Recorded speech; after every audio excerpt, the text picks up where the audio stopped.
What's up, everybody? How's everybody doing?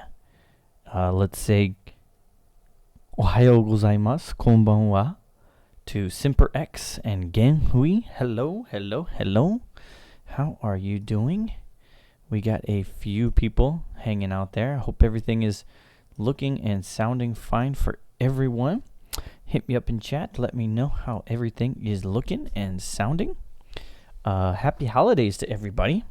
Kyushu Trail. What's up, man? What's up? Thanks for joining the stream. I'm starting really, really late. We went to the grandparents' house. We went to sounds great. Thanks. How's the video? Is it really laggy? I hope it's not real laggy for you. But anyway, we went to the grandparents' house. Went to my wife's parents' house and we ate takoyaki. We had takoyaki party tonight. It was originally just gonna be at our house, but then my wife was like, "Hey, let's go to my parents' house and make some takoyaki there." And I was like, "All right, cool, more the merrier." Good stuff, good stuff. It is holiday season and I don't have to shave, so I look like a caveman, like a cave Dan, a come to Japan cave Dan. And as you know, on this stream, to kick it off, we always kampai. We kampai. And I have a whiskey ball in here. I have a big old round ball of ice there. So whatever you got, I'll give it a good 10 seconds there. Everybody gets something to kampai. I spent all night making nengajo, signing the nengajo. I'm lucky my wife just, printed them off somewhere. But anyway, let's kampai. 10, 9, 8, 7, 6, 5, 4, 3, 2, 1. Kampai.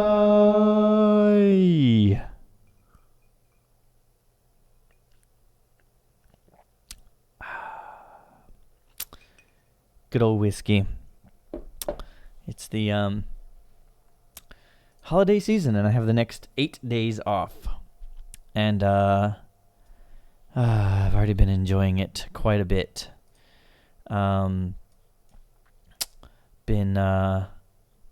Junji! Kanpai! Junji! Meetup Junji でしょ？ Meetup の Junji でしょ？なんか書いといて。多分、ミートアップの野宿準備でしょ。Simper X says 乾杯、乾杯、乾杯。そうそうそう。へい、ようこそ。ありがとう。コメントありがとうございます。この部屋、覚えてます？覚えてないでしょ。引っ越した後に、こういう状態になりました。もうちょっと綺麗になりました。Junji is a good buddy of mine that I hang out with in Fukuoka. And he helped me move into my apartment. He helped me carry my sofa and my bed. And he helped me, get my crap into my new house. So, いつも感謝してます。ありがとうございます。ぜひぜひ。Thanks for coming, Junji さん。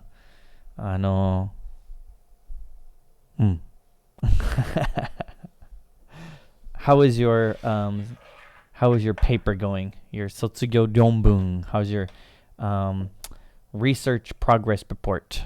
Or not even Sotsugyō Ryonbun. It's just your thesis, your graduation thesis. I hope it's going very well for you. So on this live stream, since you have a guitar, write a Come to Japan song. I should do that because I can beatbox too.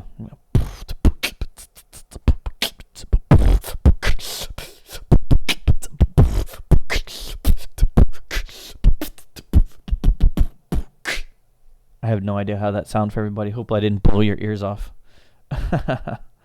Anyway. Yo, what up?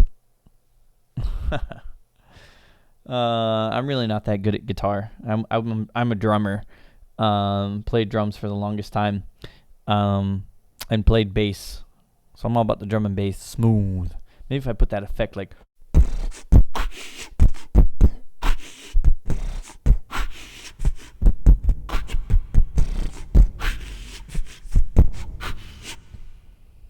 Yeah. Get that bass on there, yeah? Alright. Such a good mood. Such in a good mood.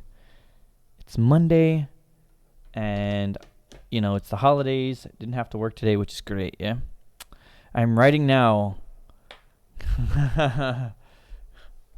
I'm writing now, bud. But no good. Hayako waraseritai. Ganbatte ne. It's hard. It's hard. Graduation thesis. Graduation thesis is theses. It's hard, yeah.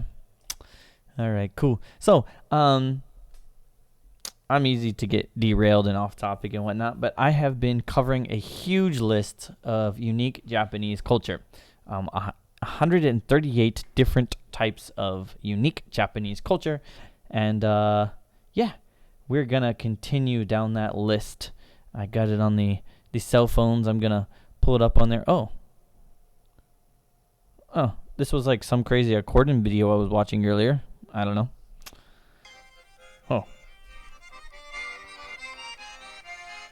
I don't know. I don't know why I was watching that, but yeah, it's good.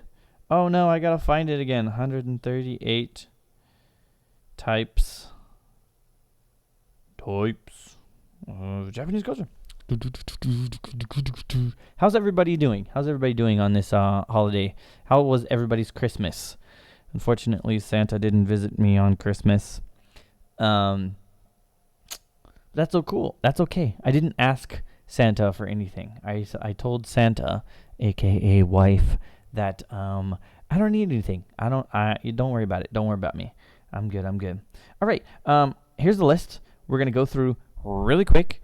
I think I'm on like number 26 or 27, but number 1 on the huge list of Japanese culture was Kyushu Trail says Santa got me a fry pan. Wombat's Kitchen. Wombat's Kitchen. Do do do do do.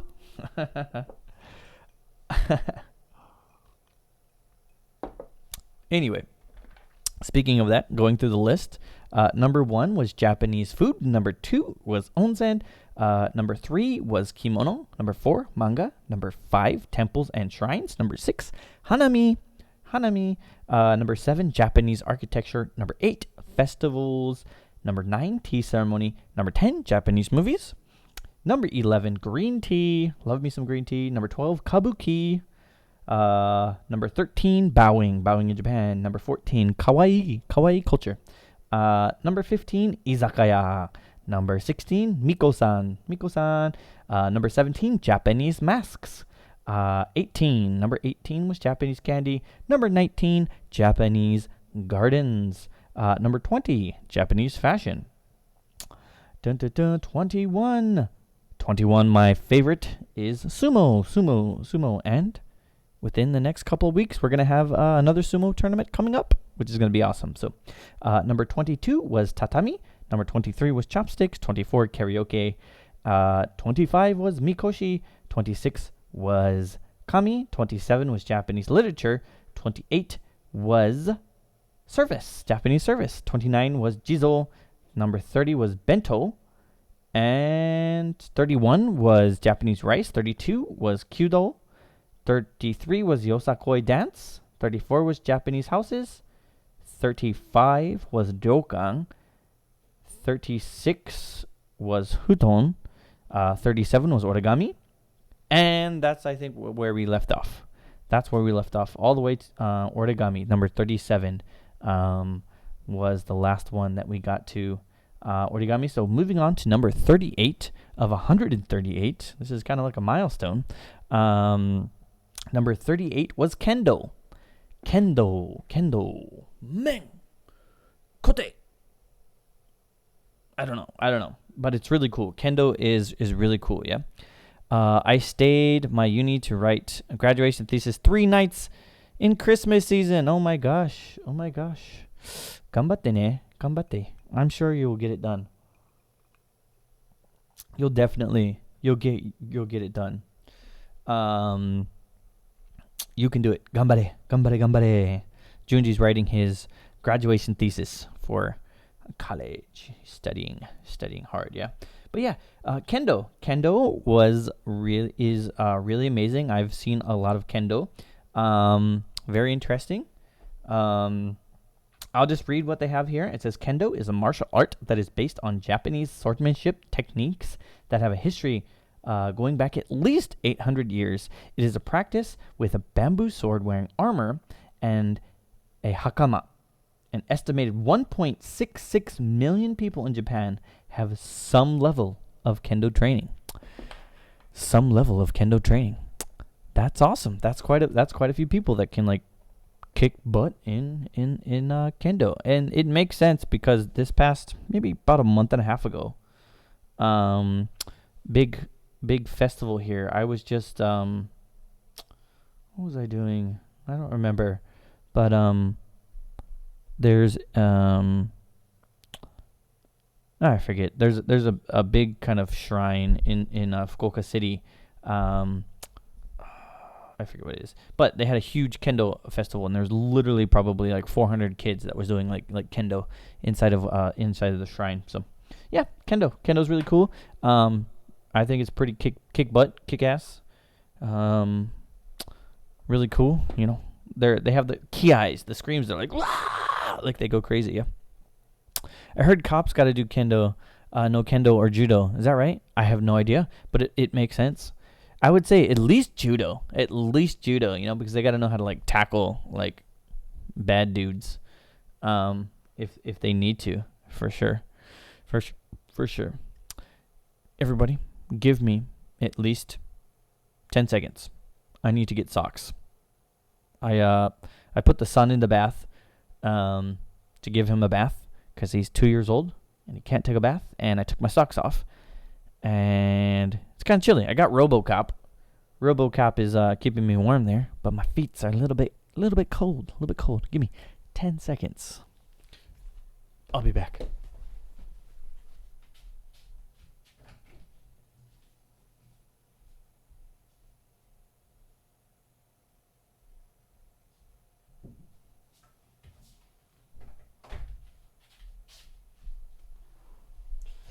I'm back. Look at that awesome hairdo. I was wearing a hat all day. Wearing a hat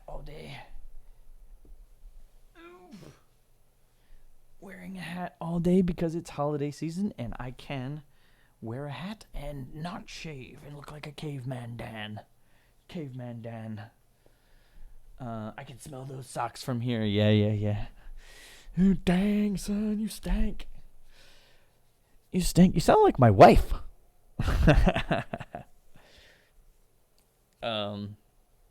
She literally said that the other day. She asked me, "Are those new socks? Like, I can smell your feet." I'm like, whatever, woman. Yeah. I love her a lot. And it was good hanging out with her family today. We decorated their family's kindergarten because her family owns a kindergarten, and we decorated it for the New Year's. We put up shimenawa, which is, I believe it's just like a big long rope that's made out of kind of rice straw or tawada. I don't know exactly what it is, but made out of rice straw, and we put like kind of the washi paper, kind of the zigzag, typical Japanese. I don't know exactly what they're called, but we put that in there. And then we put the mochi. And so we had the mochi and two big things of mochi. And it's like actual mochi. On top of that, we had the daidai, which is kind of, they say daidai, but it's actually just like a mikan. And then we put the kaki. There's like a street, hoshigaki, I think is what they're called. But they're a string of persimmons, kaki. Not a string, but it's like on a stick. So we have the mikan on top of that, and then you have the two mochis. And then under the mochi, we put a surume, which is a squid. And we put a kombu. And then What else? What else is there? There's kind of like some, I forget the name of the plant it is, but there's some green and a piece of washi paper and 2 bottles of little bottles of sake, and that is supposed to for the New Year's protect and bring good fortunes to the yochen. And then on the outside we put kind of the kazari outside, which kazari just means decorations. I don't know the exact name for it, but we put 3. There's, I think it's called shochikubai, but there's it's like matsu, which is like pine, and then ume, and then like there's some sort of leaves. I forget what the leaves are. Maybe bamboo leaves. Maybe is what it is. But it's kind of like wrapped up, and we put one on both sides, and then and we put that with we wrap those with washi paper and tied this kind of red and white ribbon around it. And we have 2 of those. Kind of lower on the side of the door, and then above the door there's like a big kind of, looks like a big suru, which is like a big crane, and it's got mikan on it, which is the orange, and yeah, it's really cool. Should have took pictures, but I was helping the father-in-law set all that up, and it was a lot of good fun, learning a lot of that culture, and it just I couldn't film anything because I'm literally helping him put that up. And we put it up in like 5 different locations. Oh, another really interesting one is there's a little one. It's about this big, and it's got the shimenawa, which is just kind of like a rice straw kind of rope that they make, and some greenery on it, and then a mikan. And we put that by the bathrooms. We put that around all the bathrooms, and that is for Mizu no Kami-sama. So that is for the water spirit, the water gods. To protect everybody in the toilet so they don't fall in. No, that's not really why, but it's for the Mizu no Kami-sama. Yeah, we put that all on the bathrooms, which is fun. Good stuff. Kendo. Moving on. Number 39. 39. 39. Oh yeah, number 39. You have definitely trains in Japan. Number 39. Trains in Japan. So Japan loves their trains. And I would say, I love Japanese trains. I think trains are pretty dang cool. I'm not like a super big train buff. I can't tell you anything about them, but I still enjoy riding them. I still enjoy seeing how regional differences. I mean, they're all very Japanese, I guess you can say. But yeah, I love trains. Shinkansen, bullet trains, Tokyo. Love them all. Japanese trains. Let's read what it has in there. It says, passengers in Japan travel 2.6 billion kilometers by train each year. By comparison, Americans travel 10.3 billion kilometers by train despite having a larger population. Taking the train is a daily routine in Japan that has changed the country in numerous ways. As a result, Tokyo's highways are narrow as compared with similar North American cities such as Toronto. Trains also impacted the Japanese lifestyle. For example, the fact that it's relatively rare to drive to work in downtown areas tends to stimulate nightlife. Yes, very much so. I definitely agree with that. Because in Japan, there's 0 tolerance. You drink a little bit of sip of any kind of alcohol, and you get behind the wheel, and you get caught. You're done. There's no limit or anything like that. But yeah, I enjoy the subway. I enjoy the trains. Fairly convenient. Yeah, Japanese trains. Cool. Yeah, let's move on. That's trains. I don't have too much to talk about it. I enjoy it. I guess, okay. The farthest I've ridden, the farthest I have ridden the Shinkansen is from Fukuoka to Osaka. Has anyone watching in the comments, have you ridden the Shinkansen farther? I've been, and I guess I've only ridden the Shinkansen twice. From Fukuoka to Osaka, and then another time I rode from Hiroshima to Fukuoka. I took a plane to Hiroshima, but I took Shinkansen back. So yeah, good stuff. Shinkansen.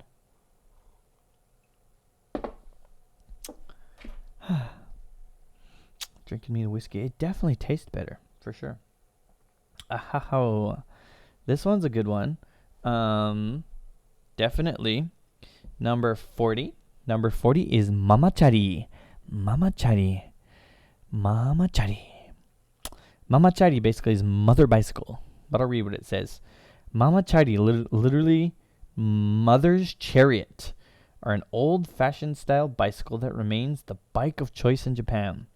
They are typically single gear with a basket and a built-in lock system. Mamachari are practical for Japanese lifestyle of getting to the train station in the morning and returning in the evening with a few groceries. I have a mamachari, and it's great. They're pretty affordable. Yeah. Kyushu Trail says long time ago you rode the Shinkansen, I'm guessing, yeah? Long time ago. Oh, I think I rode it to Aichi Prefecture. Oh, cool. Long time ago. Yeah, Aichi. That reminds me. Oh, maybe if... No, I didn't ride it to Nagoya. No. When I went to Nagoya... Yeah, I took airplane. To Nagoya for sure. But, yeah. Mamachari. If you've lived in Japan, you've probably ridden a mamachari. Mamachari wa benri desu yo. The basket in the front. And they're pretty cheap. I think I paid like maybe about 1man chotto, 12000 for my mamachari, like 100 and some odd bucks for mamachari. That's pretty good. Mamachari. I don't know. I'm not a big bike person, but yeah, I got me a mamachari. Moving on. Number 41. We're just trucking right along. Hit me up in any questions or anything you want to derail me. Try to derail me. Oh my. That was number 40. Okay. Number 41. Number 41 is baseball in Japan. And I am very lucky enough to live in Kyushu. And for the past 3 years, the SoftBank Hawks have won the championship here in Japan. What do they call it again? The Climax Series. The Climax Series is what they call it here in Japan. It's kind of like the World Series in Japan. Very different than the MLB.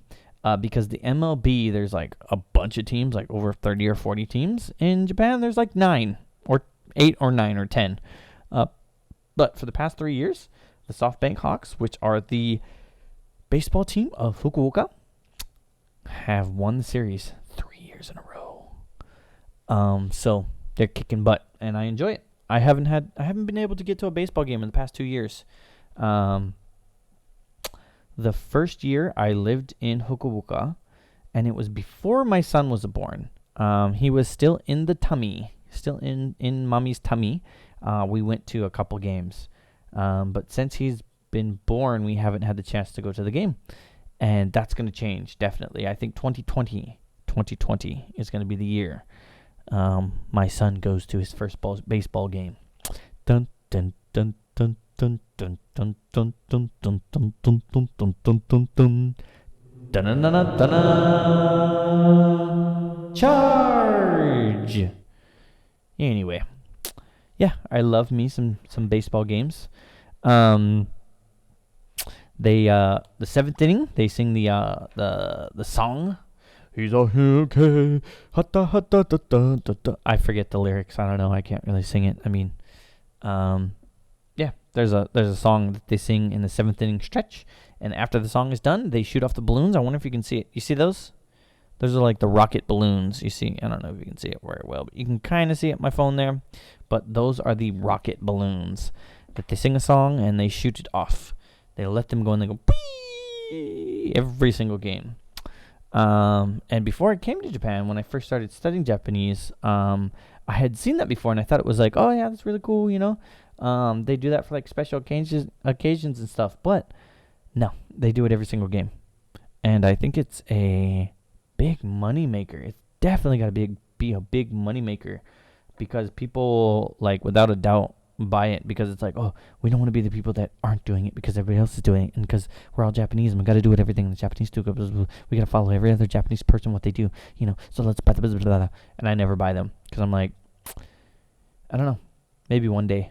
I'm pretty sure my son will be like, I want to do the balloons, So I don't think they're that expensive. Probably like maybe 200 yen or something like that. So yeah, baseball in Japan. Let's read what they say. Japan has played baseball for more than a century. It's a common sport for children that gets intensely competitive by high school. The country's national high school competition in the summer attracts huge crowds. That's Koshien. The summer high school baseball tournament. And it's basically the high school teams throughout the entirety of Japan gather and play. And it's a pretty fun series to watch, because they try really, really hard. And one of the big things about it is that when the teams lose, like they're like bawling their eyes out. They're just like literally like high school boys, seniors and juniors and stuff like that, really literally bawling their eyes out. And it's really good spirit, Hey, Wombat, thanks for the retweet. Thanks, Kyushu Trail. Just popped up on there. But yeah, Koshien. They love their baseball. They love their baseball in Japan, the high school tournaments. Yeah. Yeah. And what else does it say? Attracts huge crowds and television coverage. Japan has a professional league as Nippon Professional Baseball with 12 teams. All right, there it is, 12 teams. A highly successful national team known as Samurai Japan. Yeah, they have like the national team Samurai Japan. They do pretty good. Baseball games in Japan have much atmosphere, particularly in cities with diehard fans such as Osaka.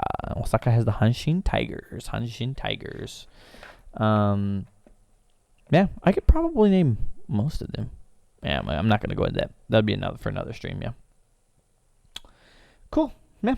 SoftBank Hawks, Hanshin Tigers, Seibu Lions, the Marines, Stars, Nippon Ham.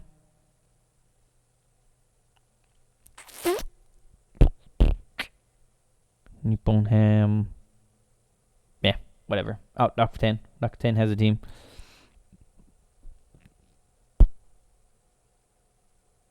Dragons, I think it's called. The Dragons in Shibu. I don't know. Whatever.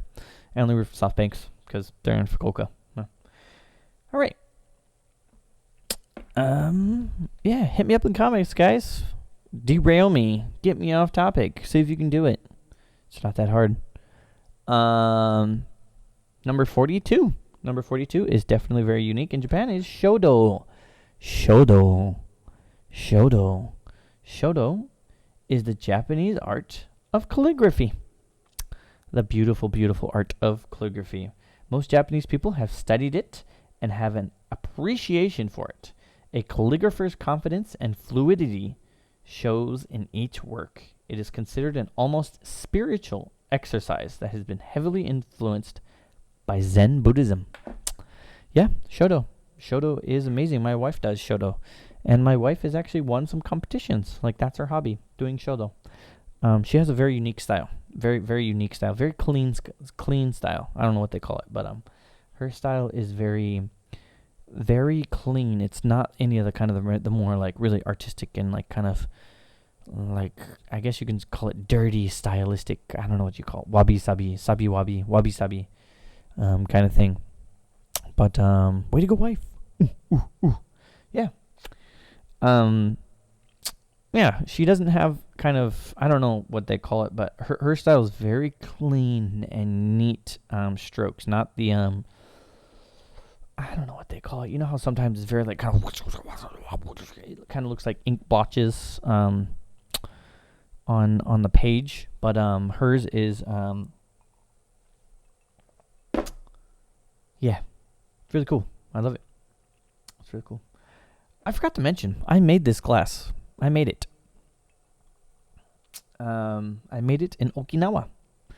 In Okinawa, it's one of the most popular it's not one of the most popular, but it's a very popular tourist attraction, but they have Ryukyu glass. And you can go to their factory, and I blew this glass. So basically, like, you choose the color, and they heat it up, and they do everything. And then when it's your turn, you go up, you stand on this little big block, and then you blow, and you blow into like a mold. So basically, like the mold kind of goes here.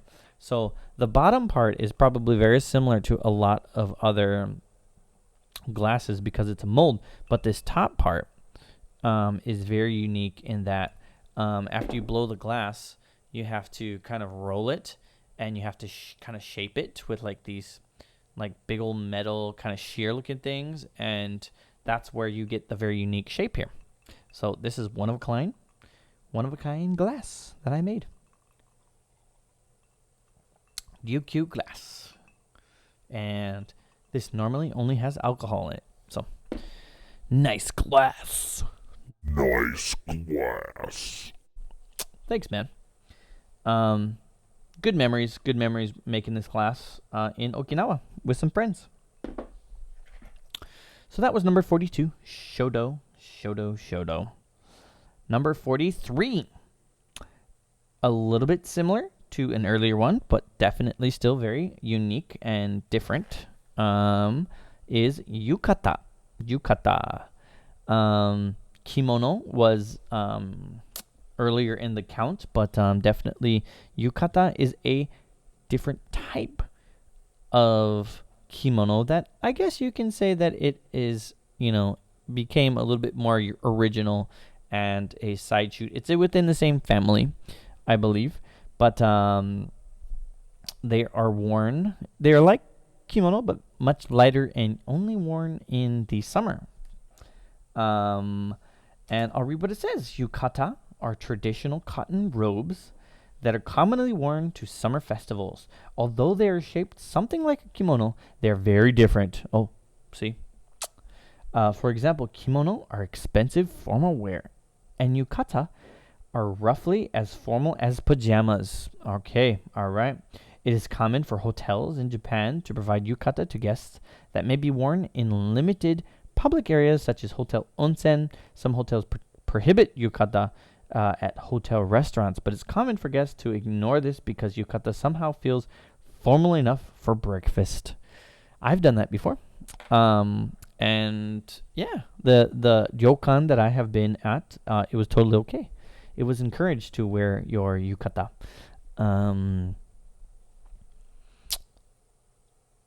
To the restaurant, to breakfast, and definitely to the onsen and whatnot. And I want to go to the onsen. Maybe I'll go to the onsen tomorrow. We'll see. Hopefully the onsen is open tomorrow. I literally have it's kind of like a sento, but it's actually very nice. It is called Jinnoharu no Yu. But it is basically a kind of like an onsen, in that they truck in a lot of onsen water, and they don't have to go that far because Oita, is really not that far, and Oita has a lot of onsen, and whatnot. So I don't know where they get the onsen from, onsen water from, but they bring in onsen water to the kind of the sento. So and it's very nice, and they have like a bunch of different. They probably have, I would say, close to 7 or 8 different pools of different water, different like onsen water. Yeah, I was talking about yukata, now I'm talking about onsen. Anyway, but yeah. Yukata. Maybe I'm going to the onsen tomorrow. Cool. Number 43 was yukata. I've worn me a yukata.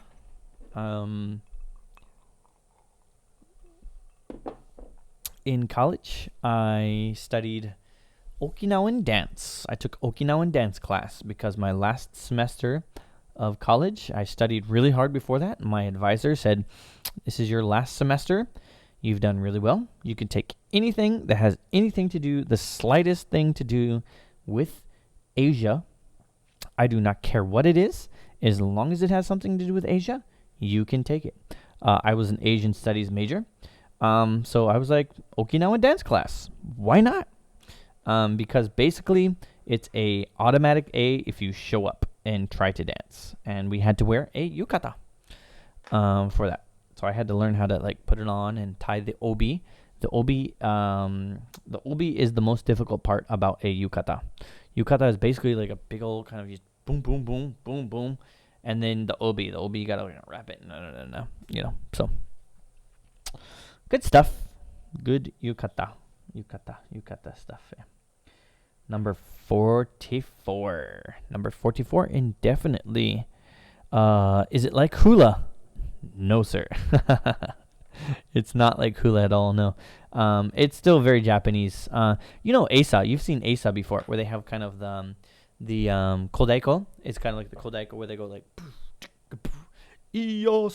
boom, boom, boom. It wasn't actual Asa, but we did some dance moves that were very similar to Asa. But one of our dances, we actually used one of those drums to dance, and we did kachashi, which is kind of like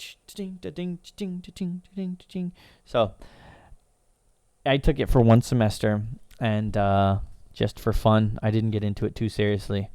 But basically, our final was we had to dance in front of an audience. So we had like there's a big theater at the University of Hawaii, and that was part of the class. Like if you didn't do that, then you basically failed. Or if you had a very good reason for not being there, I don't know. I was there, and it was a lot of fun. Yeah, I'll try to find pictures someday and show y'all my Okinawa dance class, where I was wearing the yukatas. Good stuff. Number 44 is Japanese cars. Definitely. Let's name Japanese cars brands right now. We have Suzuki. We have Mazda. We have Toyota. Honda. Nets. I don't know. Those are like the big ones that go out there. Am I missing another big car maker? Mitsubishi. Mitsubishi is a big one. Yeah. I've actually been to the Mazda plant in Hiroshima. One of the companies I used to work for. We met with some of their employees. So I got a chance to go to their plant, which is really cool. I enjoy their red color. Their red is very specific, very patented. Their red is really cool. And actually the Hiroshima Carps, which is going back to baseball, but their helmets, I bought an N box recently. N box. That's a type of car, right? N box. Yeah, it's a car, right? It's Keiji Dosha, right? Keiji Dosha. My car is not a Keiji Dosha. My car is just a Honda Spike. My car's a Spike. It's kind of like a hatchbacky kind of thing, but it's pretty convenient. Honda. Oh, your car's a Honda as well? Honda. Yeah. I enjoy it. I think it's a really good car. Super convenient. We have little push buttons, and we have like both the side doors are sliding doors, so I can open either left or right door. And it's really good for my son because he's 2 years old, so sometimes it's just good for me to carry him, and I can just like boop and open the door, put him in the car seat, close it, and then just kind of push a button and the door will close, and it really helps. Yeah. So Honda Spike. Let's read. Reading Rainbow. All right. Number 44, Japanese cars. Japan is home to several of the world's largest car companies, and it's fair to say that Japanese people in Japan are passionate about their cars. Very much so, yes. In Tokyo, it's common for families to have a car that they use on weekends, and commuting by train is the norm. Yes, very, very much so. Auto customization is popular, as represented by the elaborate cars on display at the Tokyo Audio Salon. I don't know what that is, but sure, okay. A customization industry event in Japan. Oh, okay. Tokyo Auto Salon is a customization industry event in Japan. It's common to see some fairly unique cars streaming through the night streets of Japan's cities, towns, and suburbs. Yeah, for sure. You see them every once in a while. I would say, to be honest, I would say in the United States of America, you see more of that. But you definitely see it in Japan. Sometimes you see very, very unique cars in Japan too. And one of my favorite, it's not necessarily a car, but I think it's just super interesting, and the culture around it is very, very interesting, and I would like to learn more about it, is Dekotora. Dekotora. And Dekotora, if you don't know what they are semi-trucks that are just blasted out with decorations, bright, crazy lights, and just ridiculous. The whole out of this world, like Transformer, like crazy decorations. I think they are freaking awesome. And it's an amazing, amazing culture. I like that more than like a souped up kind of crazy, I'm not a big car dude. Like I'm not like a motorhead at all. Cars just like gets me from point A to point B. That's all it is for me. It's not my lifestyle. Which, if that is, more power to you. Go for it, man. That's your thing. Do it. It's not my thing. So, my thing is, you do you, I do me. Yeah. Cool. Yeah. Japanese cars. Love my car. Oh, number 45. Number 45 is spot on. Spot on for this time of year. Number 45 is Bonenkai. Bonenkai. It is Bonenkai season left and right. Bonenkai. I would imagine there's probably hundreds.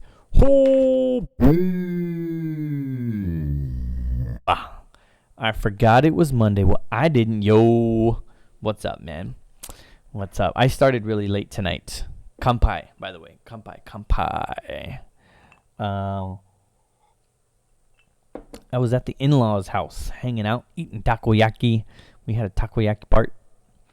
Literally just finished editing Thursday's video after planning and recording it today. Nice, dude. Goals. Gains. Getting it done. And I noticed the notification when I finished. LOL. Nice. Yeah.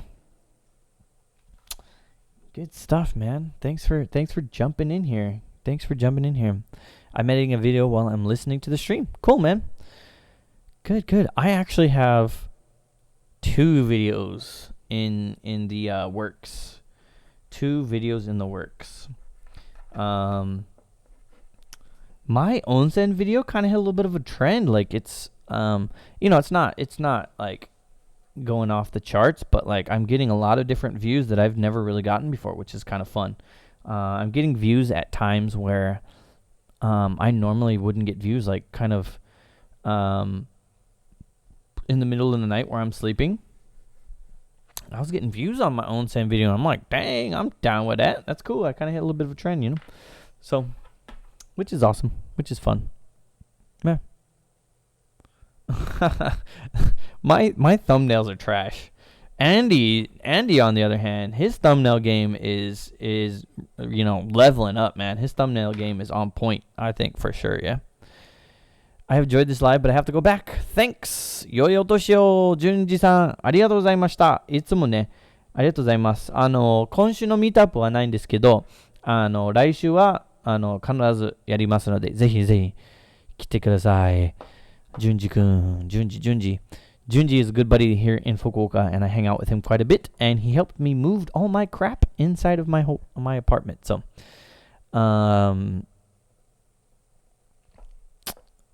I mean, your thumbnails are on point, man. They're really good. I try with mine.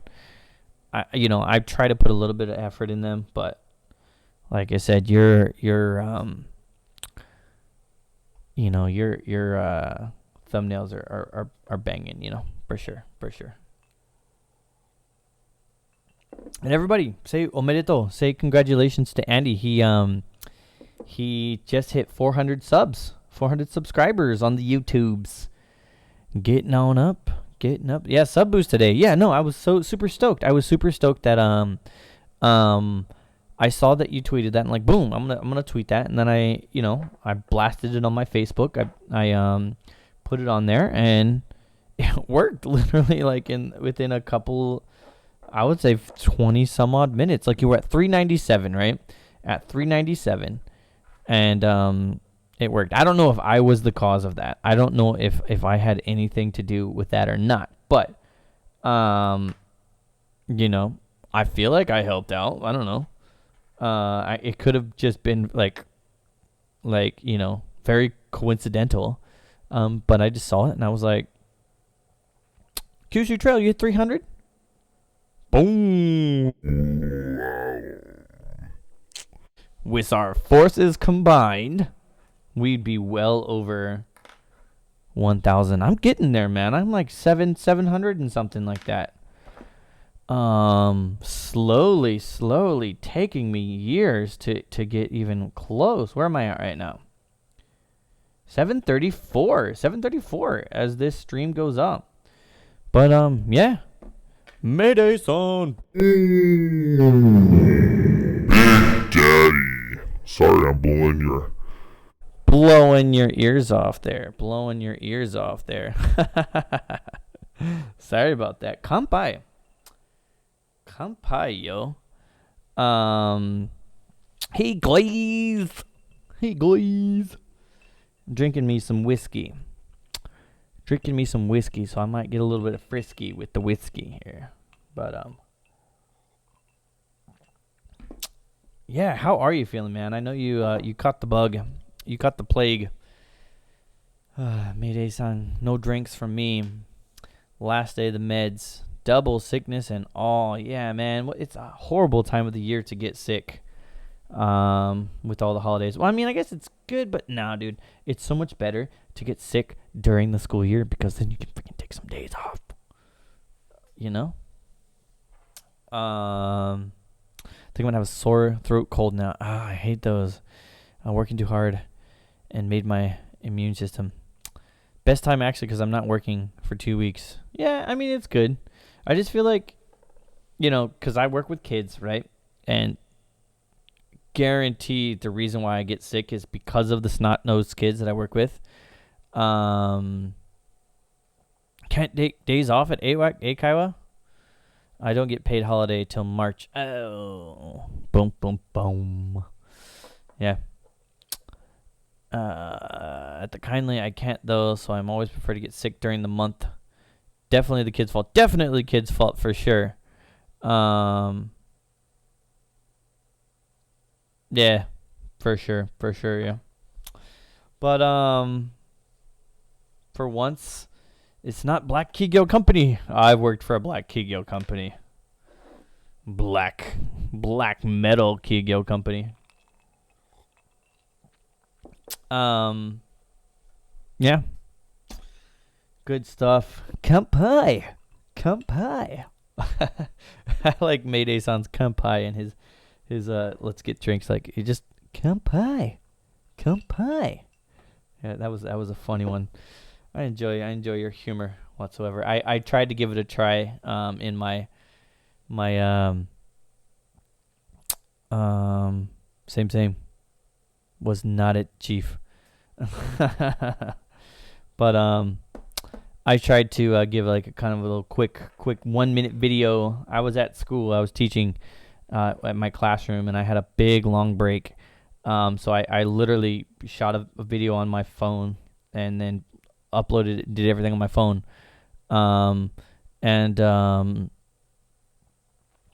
Yeah, it was like a minute video just not really talking about anything. I was just kind of like, like zombie flashcarding, like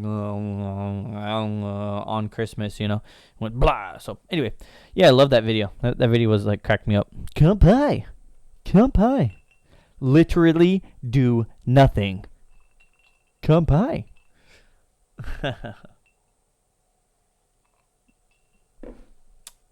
All companies are black over here for sure, yeah.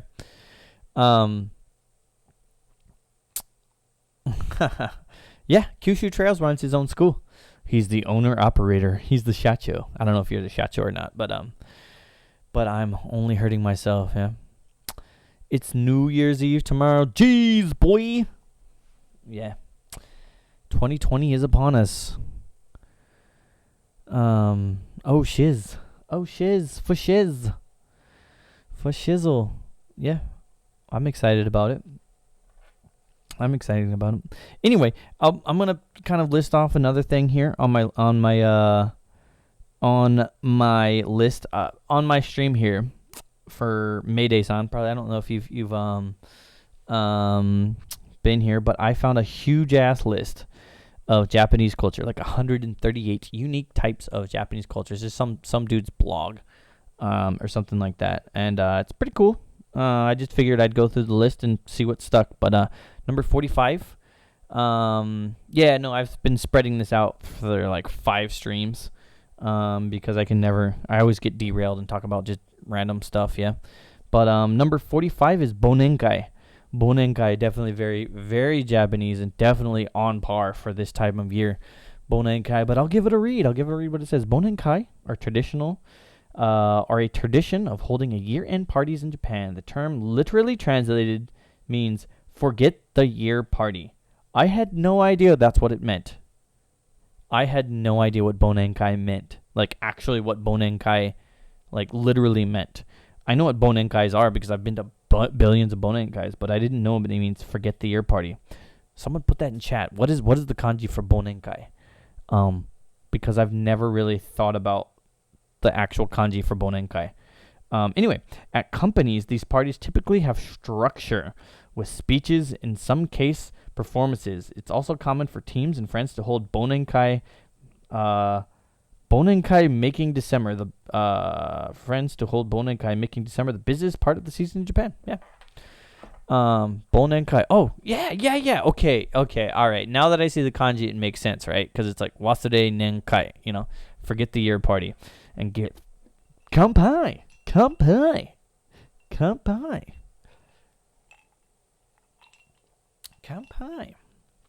Yeah, for sure. Because you literally get just freaking like drop dead drunk at these parties.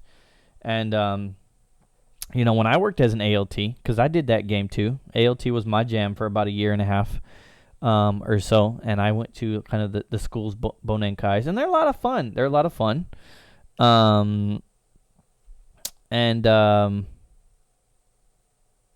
Yeah. Bonenkai. Basically just like fill the foreigner up with alcohol, Fill them up with food. It was a lot of fun. Like there's like, I'll say this, working as ALT, like I didn't mind it. The pay is shit. But the teachers that I worked with, like I was really cool. Like the teachers that I worked with were really chill. Like they were all around the same age as me, and they were pretty cool. They were tight. Like I'd hang out with like a lot of them, and they weren't, not all of them, but there was like a good select, like I would say 6 or 7 dudes that were just like really cool. And actually there were some of the teachers much like younger than me.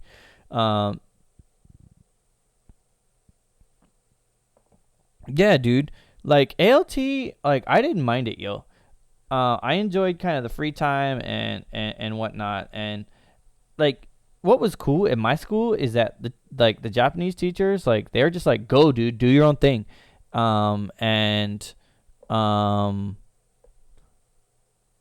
Hella culture rich experience. No, dude, it was really good, And for me, one of the reasons why I wanted to do it is because I have a son, right? I have a 2-year-old son, and he's gonna go to Japanese. Like I taught in elementary schools, right? So he's gonna be going to an elementary school. So I wanted to see it from the inside out. Yeah. Yeah. No. I enjoyed playing like dodgeball with the kids, dude. And dude, some of those kids, even like, the 5th and 6th graders, dude, dodgeball is war, dude. Dodgeball, dude, Mayday-san, you got to do a video about schoolyard dodgeball and how like some of those kids are freaking cutthroat. Like it's dodgeball or death, like they are hardcore dodgeball freaking freaks, But Mayday, did you teach in elementary school or was it junior high? No, you taught. Yeah. You taught in Yeah, you taught in elementary schools for sure, because you have a song that's like your fifth graders is an asshole. I love that. Yeah. Both. Yeah, I did a little bit of both too. And I will say that both have their advantages and disadvantages, whatever. But um, I dug, kind of the what the there's a lot of cool things about being ALT. The pay's like crap, and the schools are okay. The ALT company in the middle was just horrible and just didn't have their crap together. And the system is just horrible. Yeah, you mean junior high school last year's? Yeah, both. So you did both. Yeah. Yeah, it gets old, and now I'm back at it. It's slightly different, but still same game. But I just need the paycheck. Yeah, for sure. I know how it goes, man. But the dispatch companies, bro, there's dispatch companies that isn't paying their LTs, for sure, right? And there's a lot of ALTs that I worked with that, like, they're from the Philippines, like, and basically the ALT company is sponsoring their visa. So it's kind of like one of those things to where, like, they can kind of get away with a lot of crap. And for me, it's like, dude, you ain't sponsoring my visa. And the thing is, another thing too is, like, those ALT companies are sponsoring their visas, also providing them with, like, a house, so they're providing their house, providing their paychecks and their job and everything like that. And it's just like, dude, like, you can't do anything. And for me, I eventually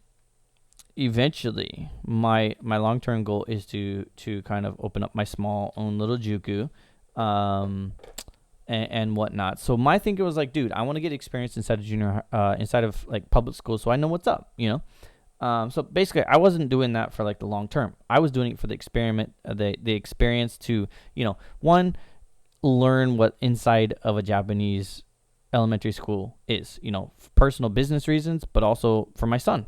I want to know what it's like, because my son eventually will go to an elementary school, right? But anyway, the dispatch companies are just crap, crap. They're unorganized, and just, they tell you one thing and then literally turn around and tell you something completely different. Yeah. So yeah, they applied for a loan from the bank, and yeah, they have to, like, because what it is they actually have to bid. These dispatch companies literally bid. They put in a bid to the prefecture or the city. I'm pretty sure it's like the city or whatnot. I'm not sure. I don't believe it's the whole prefecture. But basically, they put in a bid to what kind of services they can provide for these ALTs. And actually, there's a whole big thing about it and how it's actually illegal what the dispatch companies are doing, according to the Ministry of Education. And I'm not going to go too deep into it because it's just this whole, like, just rabbit hole of just shit. But I think I was never really mistreated, and I actually had a coordinator that was actually pretty chill, and, like, she's like, oh, you speak Japanese, so, like, you can talk with the teachers and stuff like that. Like, like, I could do everything I needed,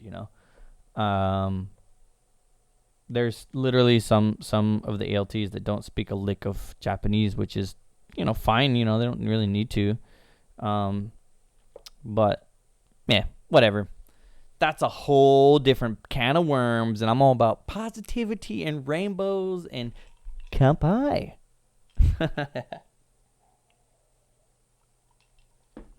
Yeah. Yep.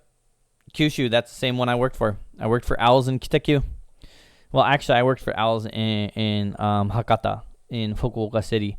But Owls is just, it's a whole mess, man. They're so, like, not organized. But Yeah, let's get back to the fun list. The fun list. Bonenkai. That's how I got onto the whole ALT thing. Because I went to the Bonenkai and stuff. Oh, Interact. Yeah. Interact. I know Interact. I think I know a couple people that went to Interact route, and yeah, Interact is they pay criminal wages. They pay criminals because I'm a criminal. Anybody know that? Anybody know that Marshall Mathers song? I'm a criminal.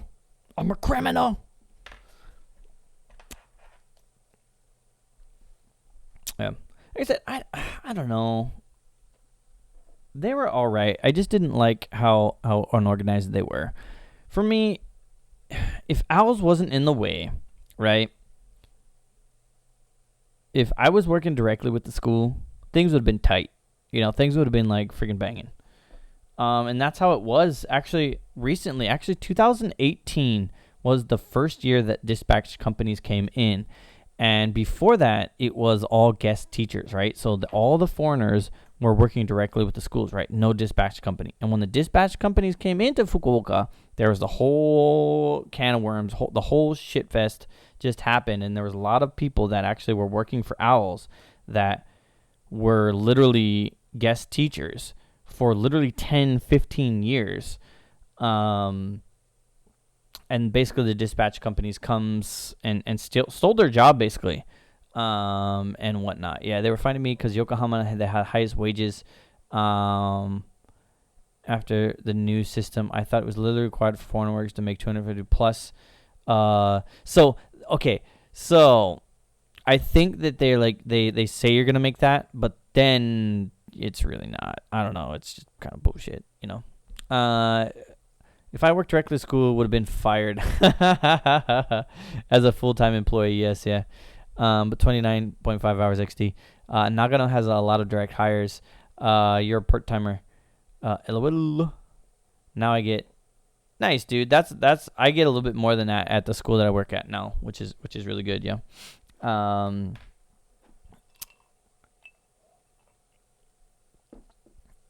Anyway. Bonenkai, number 45. Number 46 on my gigantic list. 138. Yeah, it feels like I work part-time on Wednesday and Friday, only 6 hours. Love that. And then on Saturday, Sunday, 2 full days. Yeah, cool, man. Number 46 was kaiseki ryori. I love me some kaiseki ryori, but sometimes it can be overwhelming because you have literally 400 little dishes of a bunch of different little foods, which is good, yeah. Gonna be on the lookout for a different real job, hopefully, not sales. I think it depends on what you're selling. Yeah, kaiseki, not a big fan. I enjoy kaiseki. It's just literally dozens of small. I'm going to read what it says. Kaiseki is a fine multi-course meal that may include over a dozen small, aesthetically pleasing courses. In many cases, kaiseki dishes are the original creation of a chef, as pretty much anything is. Anyway, as a result, it tends to be a little mysterious, even to the Japanese, who may also find it exotic. Although it's typically highly original, kaiseki does not follow traditions that include dozens of categories of dishes that are typically whatever. Kaiseki ryori. Yes, kaiseki ryori. It is a lot of. It's really good. I've been a couple times, but it's just sometimes it can get overwhelming, because most of us, actually all of us here, like in the chat, are Westerners, right? We're all from the Western world, and whatnot. And we're not used. We're used to one big ass, like, boom. Here's a big ass plate. Pile a bunch of food on it. Eat it, boy. Eat your food, boy, on one big plate. Not this like, oh, here's one little dish and you got 2 little nibbles and here. It's just, it's good. It's amazing good. I love it. But sometimes it can just be kind of like 4,000 dishes of everything. So, yeah, kaiseki. That was number 46. Awesome stuff. I can't talk too much about it. Number 47, I don't know too much about. Maybe Kyushu Trails can ring in on this one. But number 47 was Yude. Yude. Yude is the Japanese word for ghost. Japan has countless old ghost stories that are typically terrifying, sad, or both. In the past, these stories were often taken seriously, and ghosts were blamed for disasters and misfortune. As a result, the government and the wealthy individuals occasionally spent large sums of money building temples to appease angry spirits who were blamed for various tragedies. Yes, ghosts. Yude, yude, yude, yude. Ghost. I ain't afraid of no ghost. No. Mayday, not Mayday-san, I'm sorry. Kyushu Trails. Kyushu Trails. Inunaki Tunnel. Oh, I've seen some Yude. No, I haven't. Inunaki Tunnel, man. I would love, I want to go there. I want to go to Inunaki Tunnel. Let's go there. Let's make a part 2. I'll film some stuff. That video took off for you. It's over 5,000 views, right? On that video for you. And again, that, they have an Japanese ghosts are like almost always girls, right? And somewhat cute, right? But then they like just, let's go. Let's go. Dude, let's do it. Let's do it. Over 6,000 views on that video, which is banging, dude. And as you said, there's an Inunaki, Inunaki Tunnel video coming out. Inunaki, if you're not familiar, definitely check out Kyushu Trails video. Very nice intro to Inunaki Tunnel. He doesn't go into details. You can look that up on your own. But from what I know about it, is a tunnel in Kyushu, and I believe someone was probably murdered there. I don't know much about it. But there is a movie coming out very soon, apparently. And maybe I'll see it. But I would love to go to Inunaki Tunnel to check it out. And yeah, definitely go hiking. Kyushu Trails and I we're planning on going hiking today, but the weather has just been kind of crummy and nasty. Today was actually kind of nice and warm weather-wise, but it's still been soggy because it's been raining pretty hard for the past 2-3 days. So we have to postpone, but we have all of 2020 to postpone the hike. And we were going to go potentially with Bobby Judo. Bobby Judo is another guy here in Japan. There's also an Inunaki game on stream. Oh, boom. Totally different subject, but does anyone know anything about the real life loot boxes? No. Elaborate. I'm out of whiskey, y'all. Andy, you elaborate on on those real life loot boxes. But I'm about to get me some more drink. Some more drink. I'll be right back, yeah.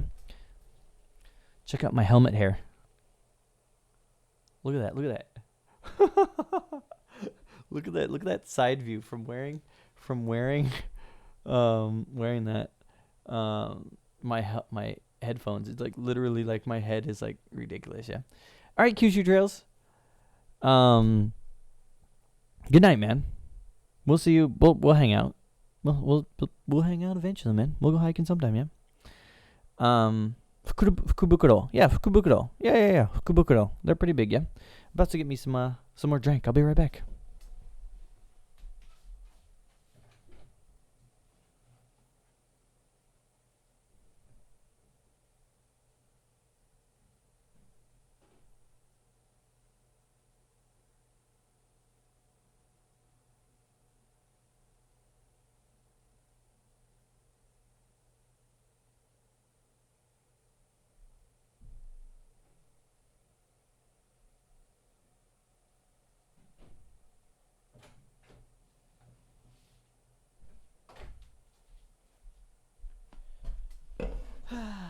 Fukubukuro.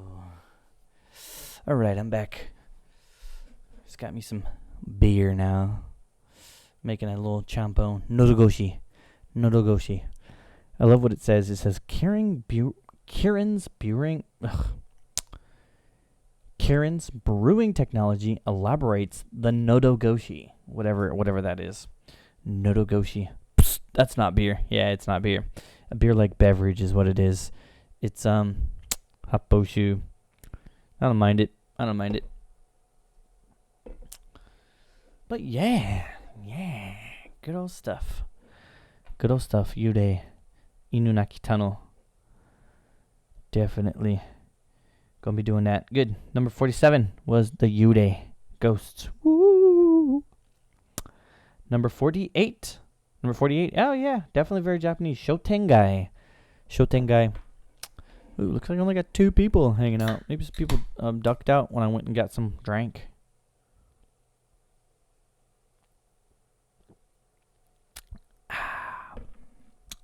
Yummy. Good stuff. Shotengai. Shotengai is a style of shopping street that is often covered by a roof.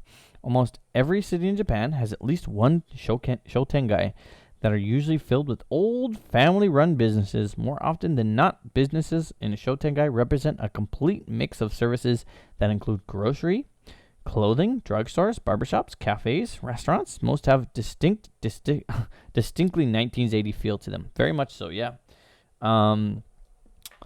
Shotengai. I drank 3 out of the 4 past nights. I drank 3 out of the past 4 days until very early morning. So nothing for me tonight. Oh man, it's that time of year for sure. Other than with dinner yesterday, yeah, I haven't drank quite a bit. I didn't drink at the in-laws' house tonight. Like we didn't, yeah. It's where I found 40 plus vending machines in 5 minutes. Dang, dude. Yeah. We have a famous one here too. Nakasu Kawabata. It's a pretty famous one here too. But like pretty much any city you go to is gonna have their shotengai. But yeah, I love shotengai. Definitely, they have like a retro feel to them. I've been to another shotengai that I like, but it's I like it for a different reason.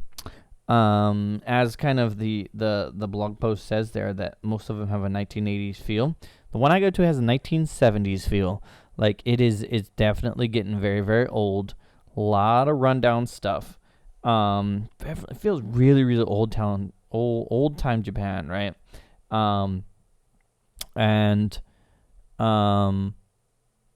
It feels like a time warp or time capsule kind of thing. So you get like the old views of Japan, and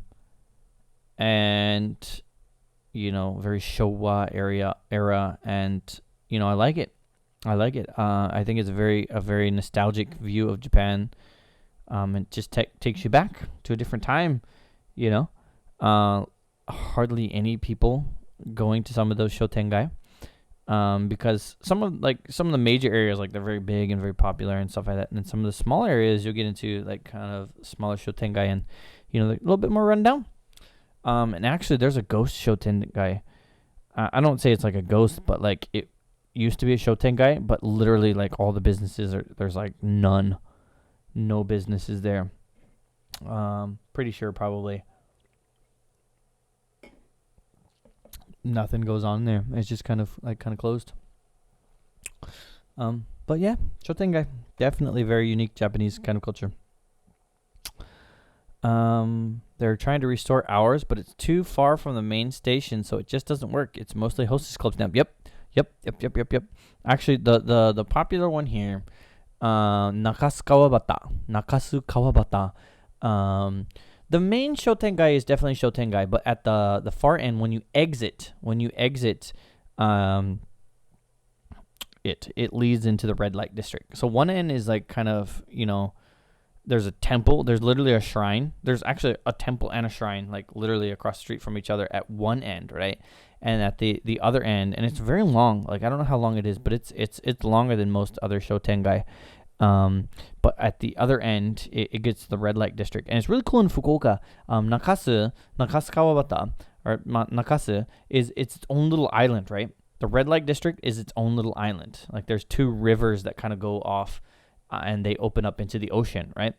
Because Fukuoka is a coastal city.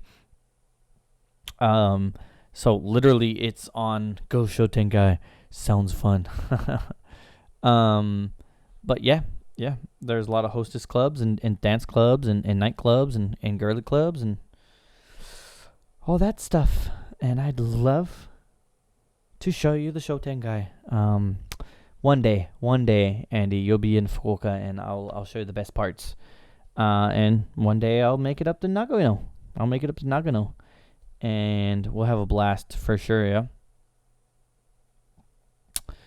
For sure, yeah. For sure. Yeah, I'm not big on those like hostess clubs. Like, I've been dragged to one by some Japanese like businessmen that when I used to work as I actually worked as a salaryman. Yeah, and they're whatever, you know. I think they're overpriced, and sometimes the girls are not even that cute, you know. So whatever, not my thing. I'm not like one of those.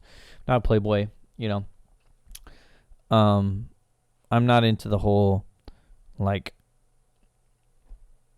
what is it? I don't know what you call it, like super. Not, I don't know.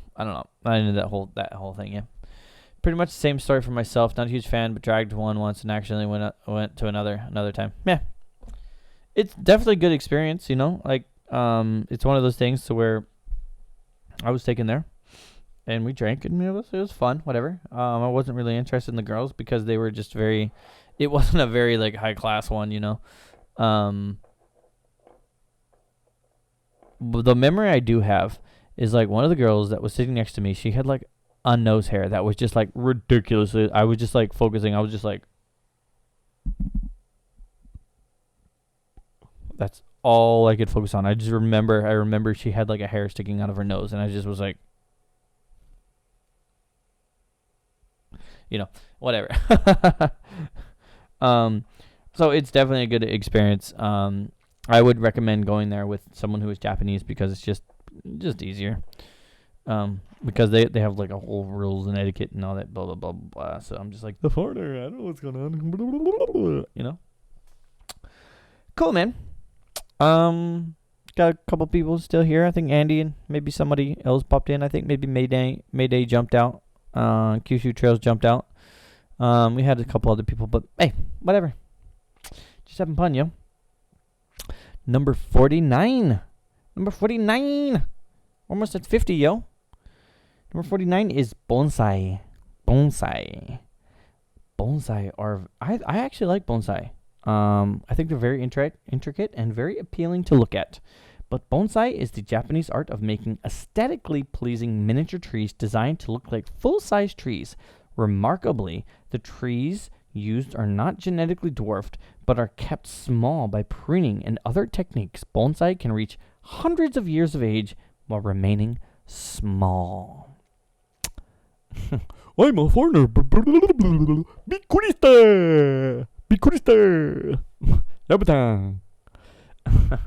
Yabutan, man. He's funny, right? He's funny, but I can only take him in doses, right? I think he's got a very unique style. I can't do his personality for that long. I can watch maybe one or two videos back to back, and I'm like done, you know. I feel cringy. I feel cringy, man. Bikurista.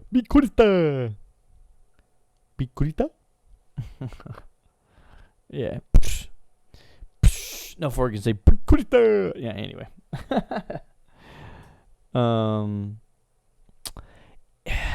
I was never addicted to him. I think I appreciate his work. I think what he does is very unique, and he's found his thing, which is, you know, go for it.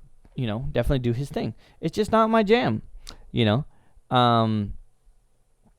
Definitely some of his stuff is really, really funny. I could just never see myself doing that, dude. And I feel like, I don't want him to ruin the game for everyone else, you know, because I feel like he could be kind of pushy, maybe sometimes.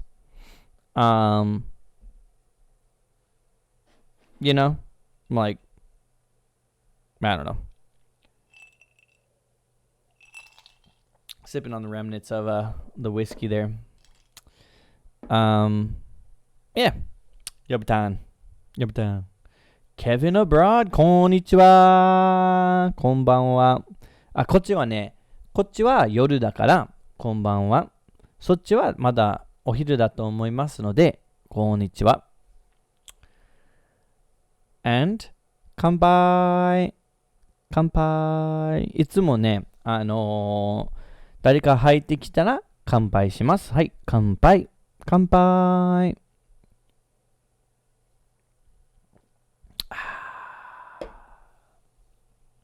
How you doing, Kevin? How you doing, Kevin? It is New Year's holidays here, and I'm just doing a stream here. I haven't had a chance to check your video. I saw it. It showed up on my YouTube feed. You may be doing it wrong. Language mistakes you might make. I saw that. It's on my to watch list, and it will happen. 今日はフランスにいますが、4時です。4時ですか。4時。こっちはもう12時です。夜の12時です。もうこっちは火曜日です。火曜日です。火曜日です。フランスは多分まだ月曜日だと思います。月曜日です。そう、今日は私の奥さんの家でたこ焼きをしました。たこ焼きを焼きました。家族で。美味しかったです。It's Tuesday now, yeah? It's Tuesday. I don't go back to school till the 6th. So, I'm stoked. I got to sleep in like crazy. It was awesome. 月曜日です。そうですよね。月曜日ですよね。フランスには。I'm about to do it. There's a little bit of ice in there, but I'm about to put my beer in there because I don't know. Since coming to Japan, right? Since living in Japan, I'm all about pouring canned beers like into a cup because Japan, I mean, a lot of people drink out of the cans for sure. Definitely drink out of the cans for sure. But at home, usually, in a lot of bonenkai, which basically is the year-end party that everybody goes to. アンディさんは私のクローゼットにいます。キッドナップされました。I kidnapped Andy and he's in my closet. No.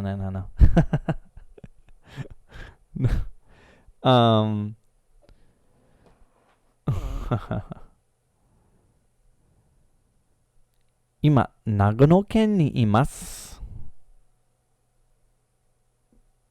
うん。いや、ケビンさんはすごく上手だと思います。一生懸命勉強してます。長野市ではないけど、長野県の小さい町。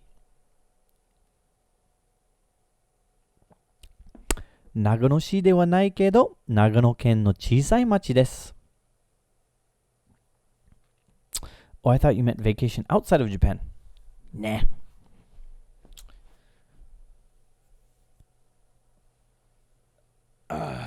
I'm a staycation at home and just relax. Yuki's, Yuki-san's Jikka. Yeah. His sentence says, 長野市ではないけど、長野県の小さい町. So he's not in Nagano, he's not in Nagano City, but he's still in Nagano Prefecture, a small town in Nagano Prefecture. Yes.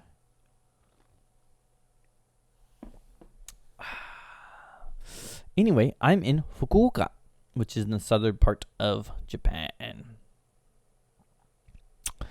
Yes, Nagano. Long field. Long field is what Nagano means, yeah? How does this Kiddo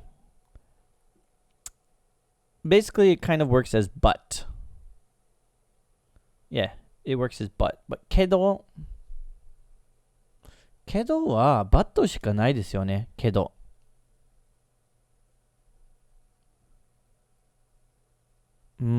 大体ね、けどは but っていう意味ですかね。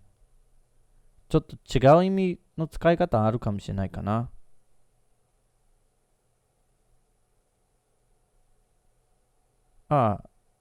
なんかちょっと待ってますけど、みたいな。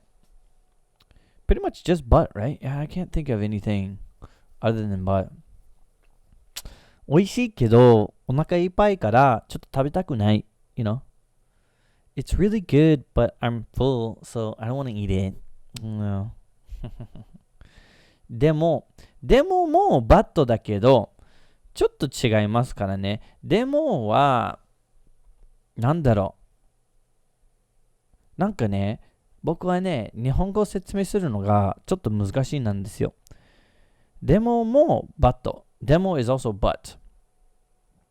I sometimes use it at the end of sentences to imply that like there's a reason for something, but I'm not gonna say what it is. そうだね。けど。それは、やりますけど、なんか、それはいいんですけどね。Something like that. Yeah?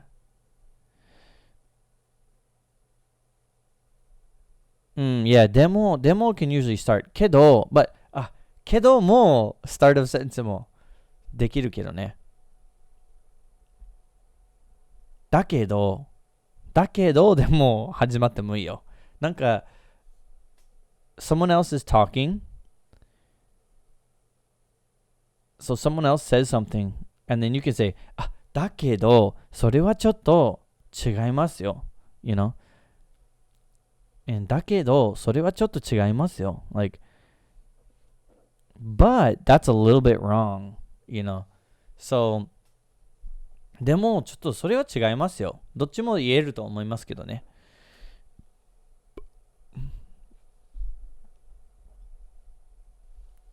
美味しいでも、美味しいけど、Yeah, they both mean but. And Andy's definitely going to be better at explaining Japanese than I am because I don't know. Like, Japanese is very personal for me. I learned it for myself kind of thing, and I'm just not very good at explaining it to everybody else, yeah.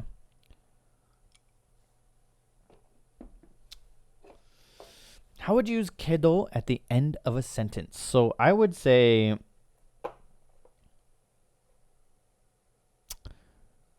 すみません。私はちょっと待ってますけど。Yeah.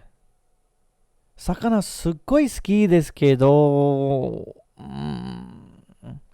白子は大好きですけど、魚がとっても好きですけど、something like that, where you just kind of leave it kind of like blank. Normally, so you would use it at the end of the sentence, but I feel like you would probably say something right after that. You'd make it like a long けど、魚はとっても好きだけど、ねえ、ちょっと今日はちょっと食べたくないかな。You know?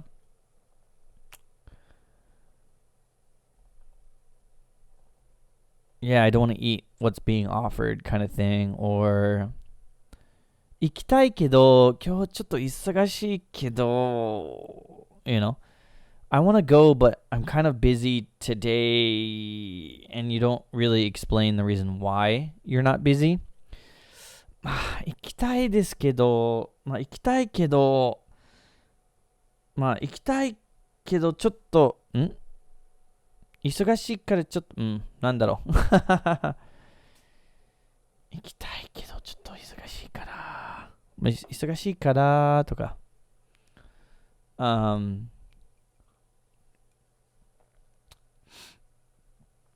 I love that because in English, if you don't finish your sentence, people will be like, just wait. They'll be like, and? Explain yourself. Yeah, the kiddo at the end of the sentence implies the sentence after it, but often you don't actually need to say it. Yeah, it's just kind of implied. Yeah. Oh my god, my English was so random. I mean, I like fish, but I don't feel like it. Yeah, I understood. Yeah, you're correct. The sentence. How do you understand my random explanation? Genius. Andy is pretty genius. Smartest guy I know.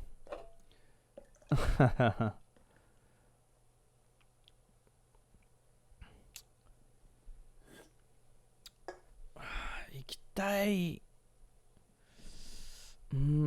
やりたいけど、ちょっとなんか忙しいから、ちょっと。Anyway. Good stuff, man. Lies. Keep throwing it out there, Kevin. Me and Andy and I will keep throwing it up in chat, and I'll probably giving some verbal things. You can just study with us, study us. Use your senpai as I'm totally not writing what I meant to say. 大丈夫よ。大丈夫。間違ってもいいんですよ。間違いから学ぶ。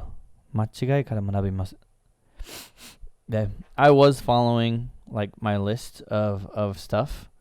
I ended on bonsai. I love me some bonsai. But yeah, I'm digging all these Japanese questions and just kind of splurting off Japanese things, whatever questions you have, just keep throwing them out there, man. It's fun. Sorry. Geppu は burp という意味です。Geppu. Now, man, like I said, you can ask the questions. I might be able to give you kind of some verbal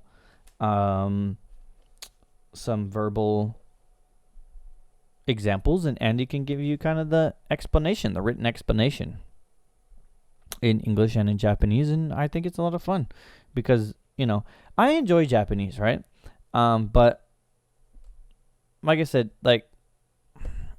for me, Japanese was a very personal thing, right? Was a very, very personal thing, and I learned it for myself.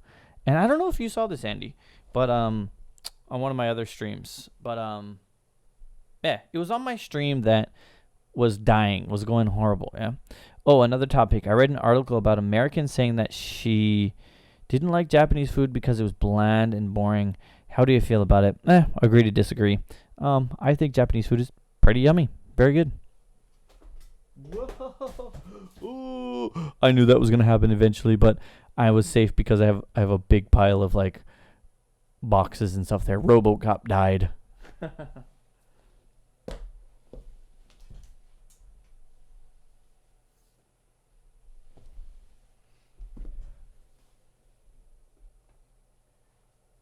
Sorry, RoboCop.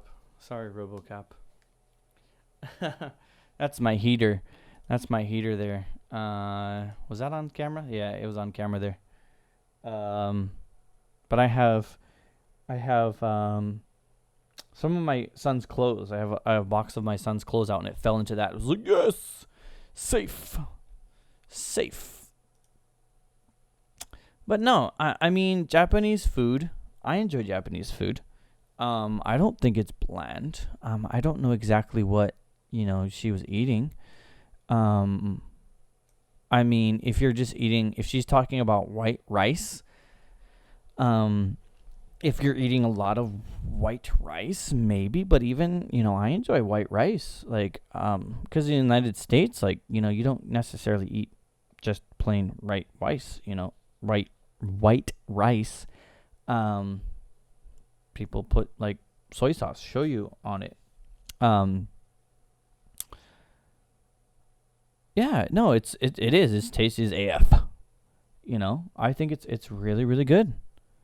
Even the white rice is nice because it's very different. It's very different than the rice that they cook here. And normally, you're eating the white rice with some sort of dish, some sort of fish, or some sort of meat, or katsudon.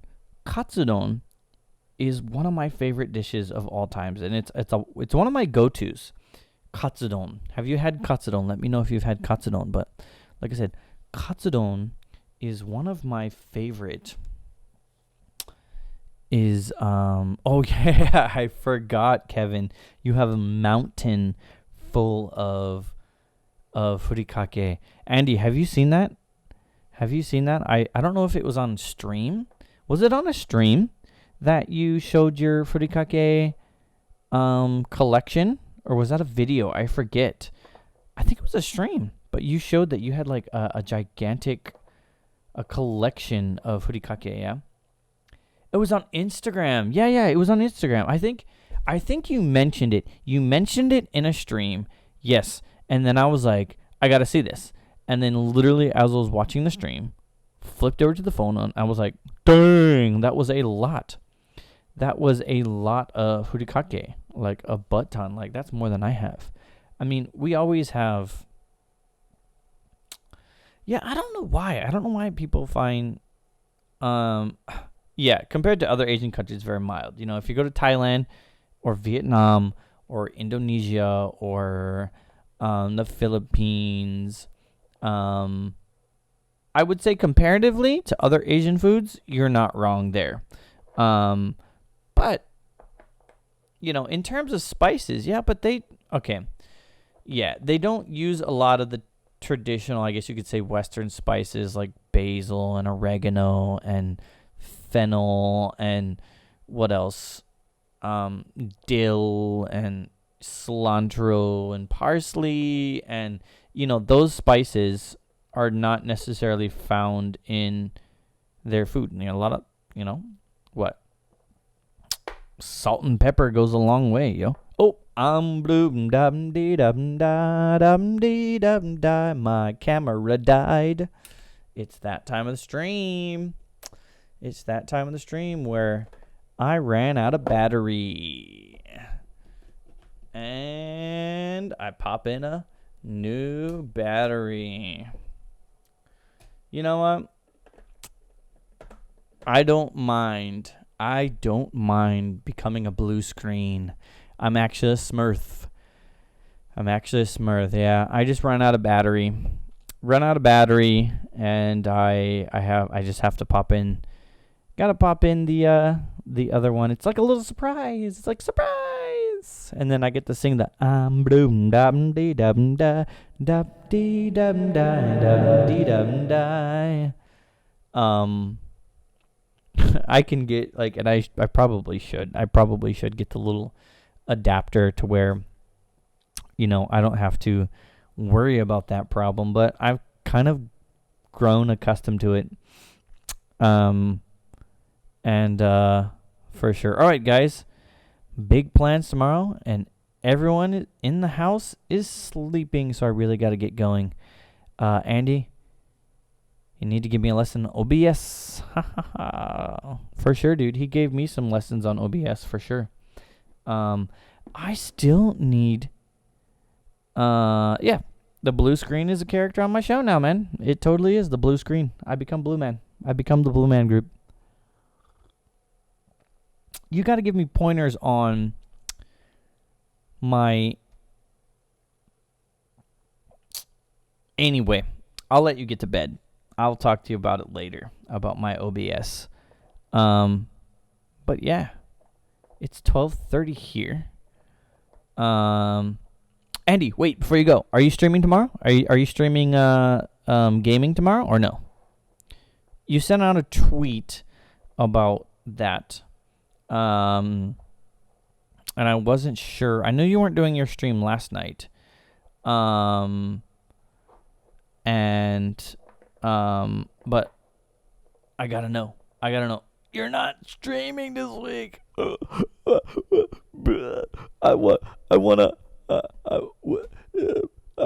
need some kanji. I need kanji before. No, sorry, man.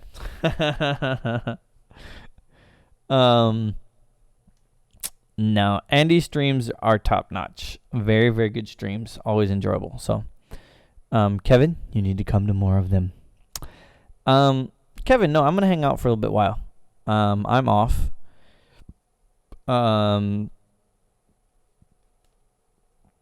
Yeah.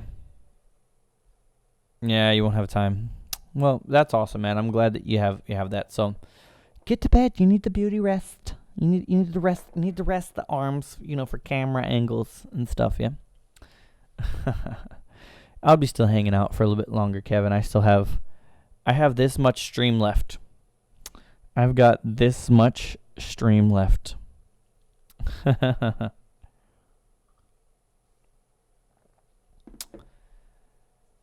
Yeah, dude. Thanks again for popping in. Oh, this is what I want to show you. Here.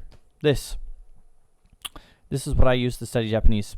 If you know this book, it's actually, I don't know, I think it's pretty decent. So, I don't know. Night, man. おやすみなさい。お疲れ様です。またどっかで会いましょう。そして良いお年を。良いお年を。This one, Kevin, this one is a little bit advanced, right? And this was actually the college textbook. And there is like hardly any. Sorry, I'll turn this around here.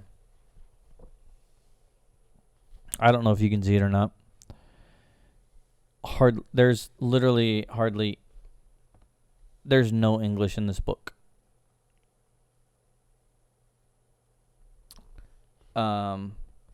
And this was just one of my books that I had in. Oh, there's some English. There's the English. Yeah, it's not focused. And what I remember of this book, it was not too bad. I flipped to a random page and shimpai. I didn't know the word shimpai, which means worry, shimpai. And I wrote little notes in my book about shimpai. Takes me back. And it has a lot of conversations. It says, 今日はちょっと質問あるんですけど、何でしょうか？日本人の友達の結婚披宴に呼ばれたんですけど、どうしたらいいのかさっぱりわからなくて困ってるんです。何かわからないんですか？何がわからないんですか？とにかく日本の披露宴に呼ばれたことはないので、何かを着ていったらいいのかもうわからないんです。そのことだったら何も心配しなくても大丈夫ですよ。披露宴に待ってますから。Anyway. Does it say what N level it is? I have no idea. I don't know where I would find that. N level.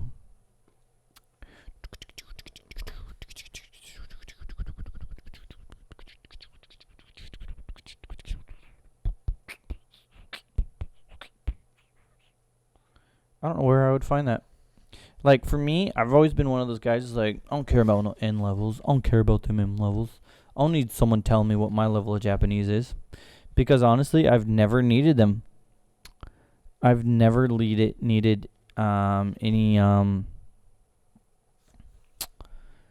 JLBD, any kind of things. If I find it, I will let you know. I don't know. An integrated approach to intermediate Japanese. And I got this, I think, my third year of study. I think this was like the required textbook for one of my classes. But I thought it was good. Yeah, let me catch up here. I guess they would usually say it on the cover. Yeah, this one doesn't have anything on the cover.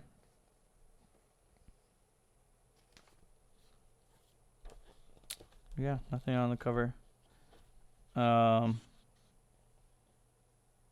This book actually is a little bit older, right? It was copyright in 1994. And like the most recent edition was put out, the most edited edition was put out in 2008, it looks like. So, I know, still 10 years ago. But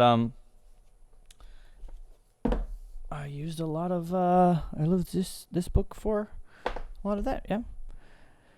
That's fair enough. Native and English level exam. Yeah. I don't know. I've just never needed it for any of the jobs. And I just don't feel like I don't want to pay a company to tell me what they think of my Japanese.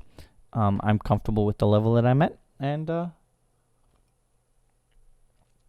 yeah, good stuff. 日本語はですね。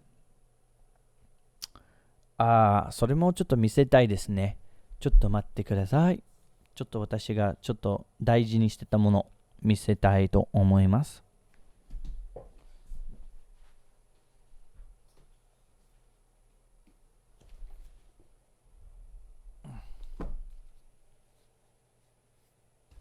Yep. I for all the Japanese companies that I worked for, I was always headhunted, right? So I bumped into I rubbed shoulders with the right people, and I got the job. And they when I talked to them, I got the job. So they didn't require me, but this was a Japanese dictionary that I read from cover to cover. Pretty beat up. Pretty beat up. It's not the best dictionary out there, but it's the one I used, and I used it to take a lot of notes. Like look at the inside. I don't know if you can see it. Like hold on, let me turn this down. Look at that.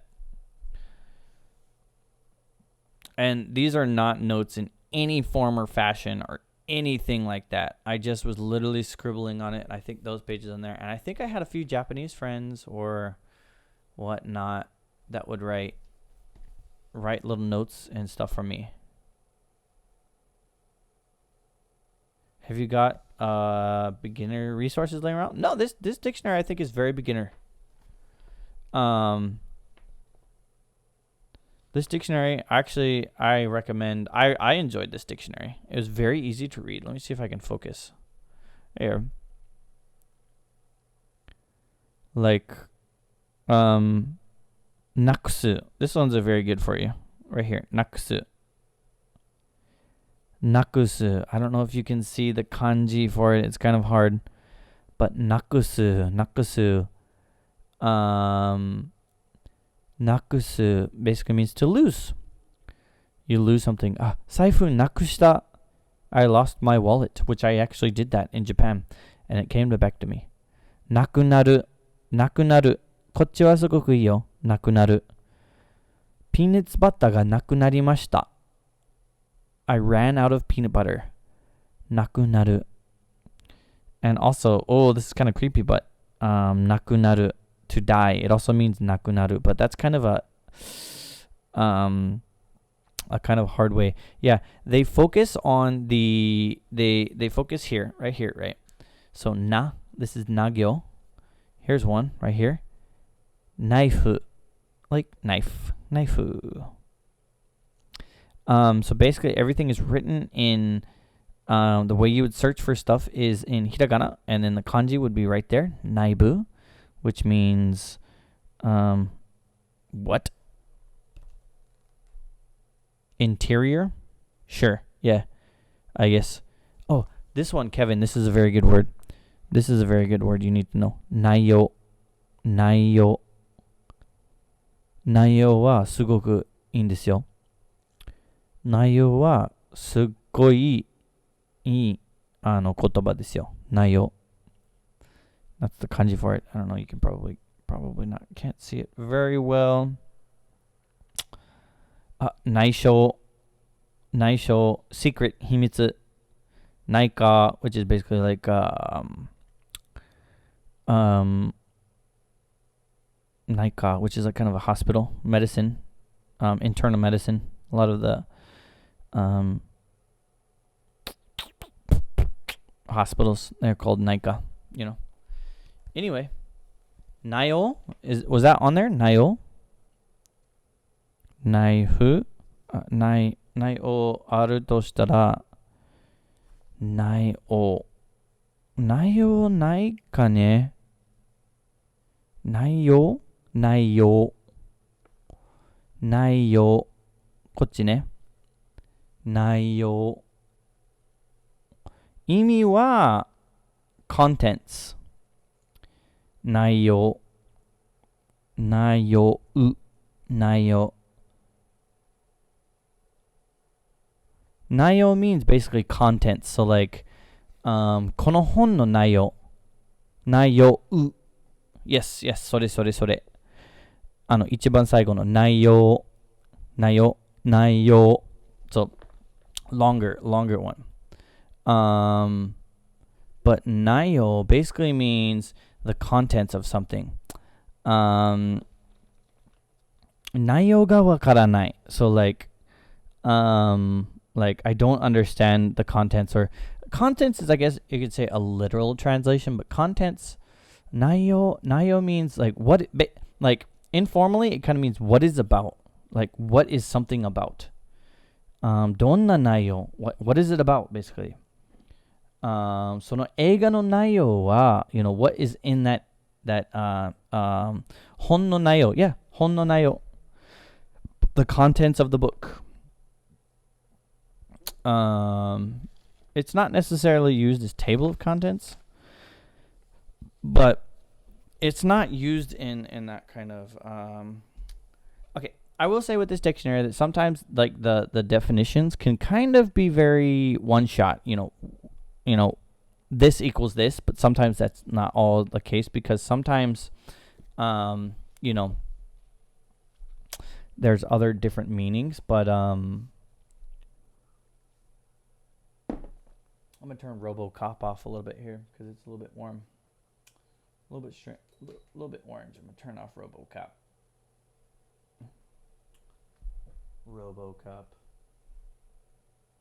Huh?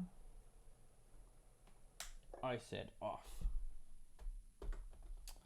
So I turn off the heater. Yeah, but 内容はすごいすごくいいです。内容ね。Yeah, that's good. So, this was another good one. I got another good beginning.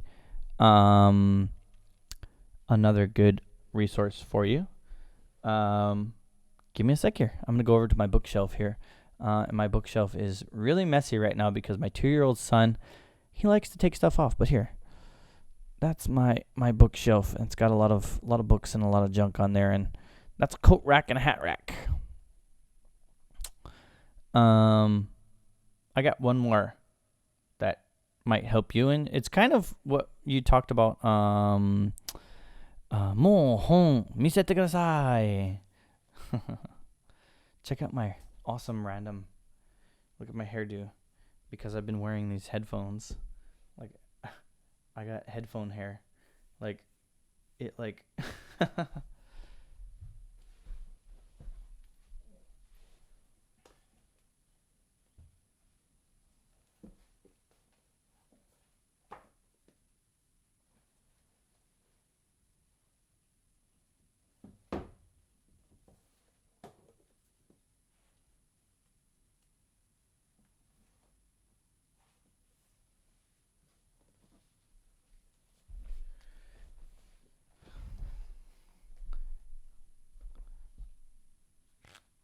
So, you want to see more books, right? You would say, 本をもっと見せてください。本をもっと見せてください。So here's another a guide to writing kanji and kana. So definitely this is a definitely very beginner book. You can see that you can practice. So what I didn't write in this book. Obviously, I would make photocopies. And then I would go through and write all these. Here's another one. Right here. Nami, wave. Nami, or this is also used in other kind of things, So, yeah. Writing practice. Sure. Give me a sec here. Let me get to the keyboard.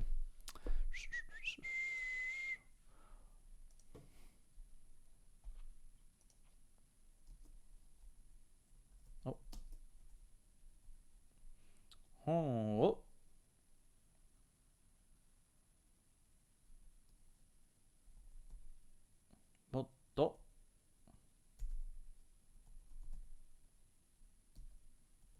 見せて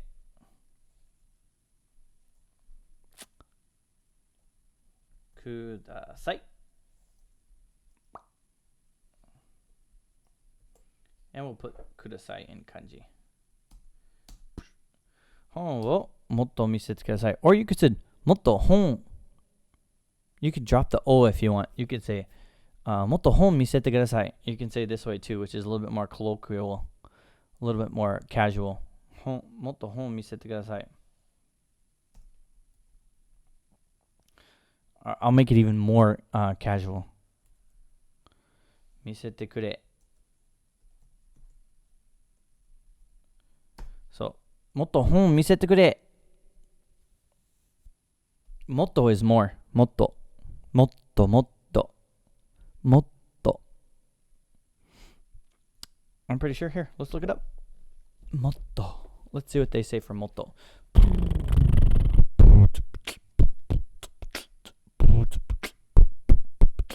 まみむめも。まみむめも。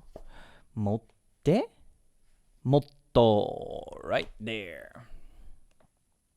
Let's zoom in. Right there. もっと more. もっともっとも小さいつ that's a little つ and とそうもっともっともっと本見せてください。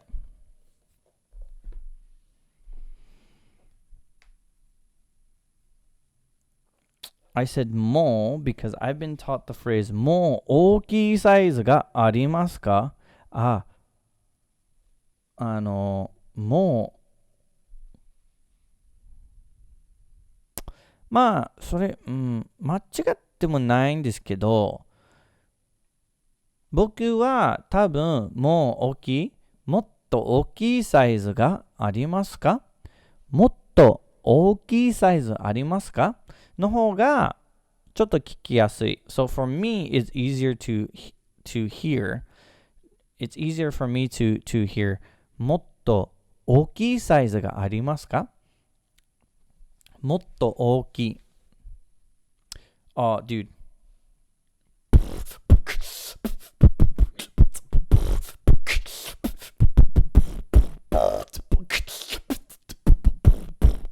Anyway. Yeah. Drop some beats on you, yo. I did that for a long while. Voice percussion. なんか voice percussion. I don't know how to say it, but beatbox, yeah. もっと大きいサイズありますか？もっと大きいサイズがありますか？ Dropping the beats, yo. I'm freaking out. Hidden talents, yeah. So, that's that. This is this. And then I'll show you my first 素晴らしい。まあね。全然そんなに素晴らしくないけど。Here's another one that is 中型から上級への日本語. So this is from progressing from intermediate to advanced. Progressing from intermediate to advanced. And this one, literally no English in here. Like, oh God, there's some really difficult Japanese in here that I probably wouldn't even know. Oh, hell no, I don't even know that. I mean, dang. Like, there's...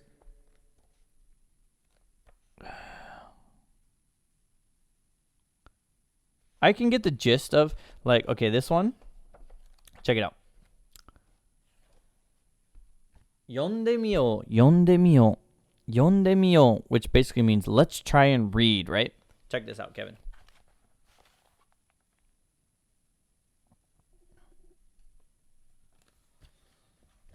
This means let's try and read. And it looks like there's a CD. Like you would listen to this to a CD, and it is 日本人の買い物民族である、例えば、アンカレッジ空港の変化の増加。I can't read it looking at that. Hey, Ryan. Hey, buddy. How are you doing? My nephew is here. How are you, buddy? Good to hear from you. I hope you're doing great, buddy. That's my nephew Ryan hanging out there in the chat, you know. We're talking about Japanese. Ryan. My friend Kevin is hanging out. He's in France right now, but I think you live in the UK, one of the two. I'm not sure. But we're talking about Japanese. So, anyway, Kev, this was the book that, you know, I read. Like, this one actually is pretty advanced. I would probably have a hard time. There's probably stuff I could probably still learn quite a bit from this. So this one's a little bit more advanced for sure. This right here is my first Japanese book. This is hardcover, nakama, which basically means friends. And this literally starts from a, I, u, e, o, I believe. Yes. This book literally starts from a, I, u, e, o.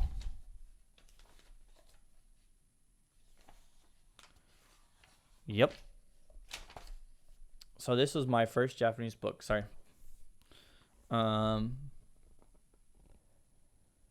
Literally, a, I, u, e, o. Sekai. So learning all from there. I wonder what the later lessons get into.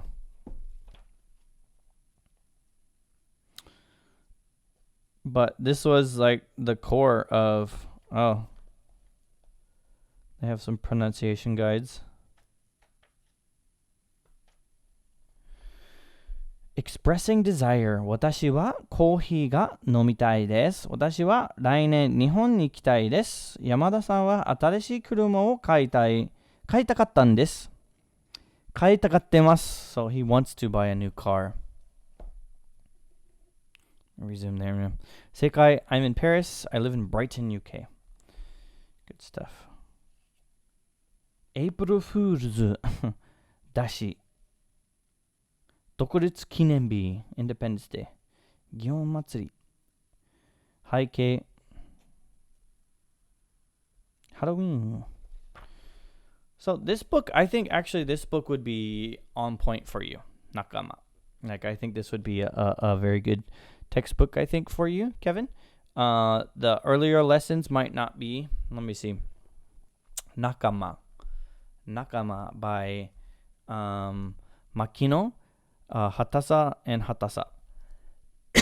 Yeah, this book is very, very beginner. It starts from A, I, U, E, O. I just kept this one because this was literally the first book that I've because I'm reviewing such structures at ATM at the moment. Yeah, I'm reviewing such structures at the moment. Yeah. Let me look at the table of contents here. I kept this book because, like I said, it was the first actual textbooks that I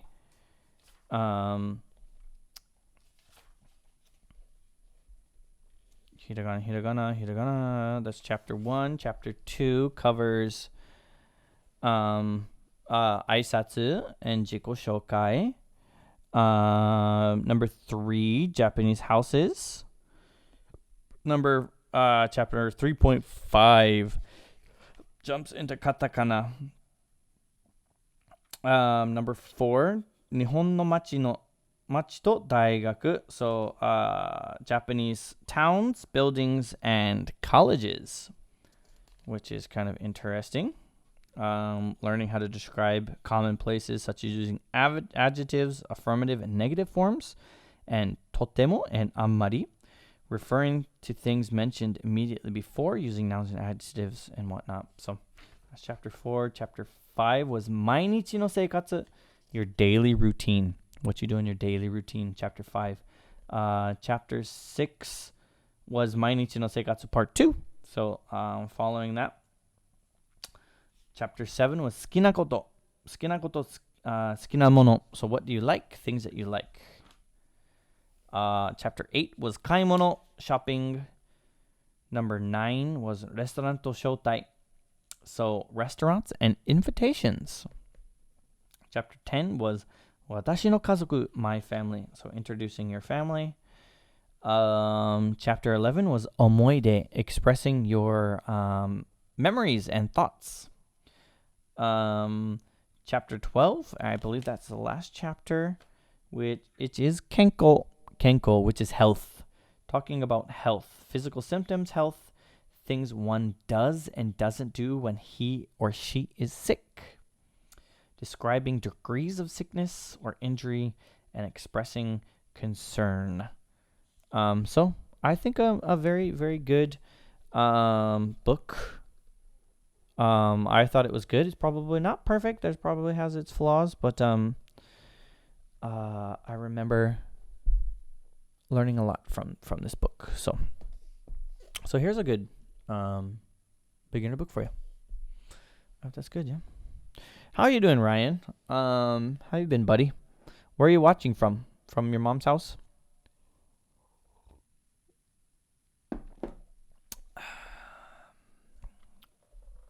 Are you watching on your cell phone or computer? I hope you've been good. Yeah, yes. It's pretty much the same Nayo as Japanese for business people. Perfect. That is exactly the way you use. Japanese for busy people と同じ内容です。同じ内容。ほとんど同じ内容です。It's roughly the same thing or the same contents. But you use nayo. I mean, you used it in an English sentence, but that's how you would use nayo. That's like, oh, you're watching on Xbox. Okay, cool. Watching on your Xbox. Cool. I'm on the big screen. I'm on your big screen. Yeah.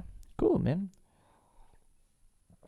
I still have an Xbox, but lately I've been playing Nintendo Switch because I ride the train for about 40 minutes. I use the train. I use the train to get around here in Japan.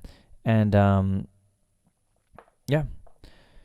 I don't want to say I'm a teacher, but I'm a mentor. I guess you can say, because I do help a lot of people with Japanese. I do help people with Japanese, but I'm not like a teacher in the sense, yeah, nayo. Nayo wa sugoku ii yo. Nayo is actually a very good word. You can use it in many different ways. Nayo can also mean kind of like outline or the gist of something. The contents, it can also mean like the structure. It can mean like, basically it kind of means what it's about, Nayo. Nayo. Nayo. But Ryan, your dad comes to my streams every once in a while. I see him on my streams, which is always fun, yeah. Would you be able to use it to refer to the contents of a dish? Yeah, no. Nayo is more Nayo for a contents of a dish you would say nakami. I'll put that in the chat for you. I got to get rid of these books. It's right in front of my nakami.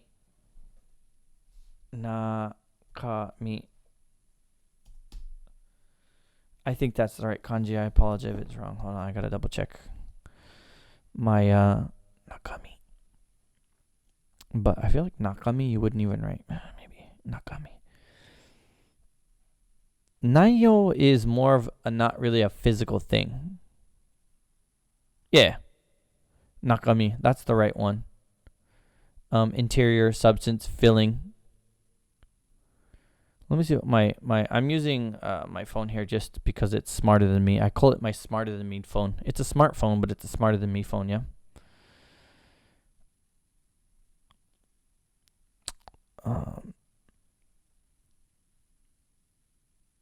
Yeah, so here, this okay. Nayo means contents, content, substance, matter, details, importance. And nakami also means contents, interior, substance. Yeah.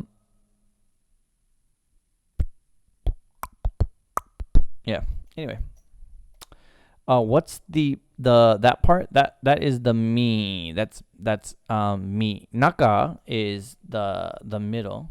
And that one is it's me. Somebody, persons, one station, one station in life. But actually, I saw your Thanksgiving ones. Thanks. Awesome. Yeah, it means, so it's me, is how you pronounce it, or the kunyomi, which is shin, which means somebody, persons, or one station in life. So actually, I made a mistake, Kevin. My computer actually just randomly gave me that one. For a dish, you would use this one, which makes more sense, because that one means it's much more literally translated, right? So this one's naka is in, and mi means flavor. So on my computer, basically, when you type Japanese, it'll just pop up for you. So I just went boom, boom, boom. I just hit it, and it looked right because I've seen both of them. But then when flavor kanji. That's the kanji for flavor. So that's what you would use for like what's in a dish. So nakami, me. The other one, I'm not too sure. It definitely means nakami.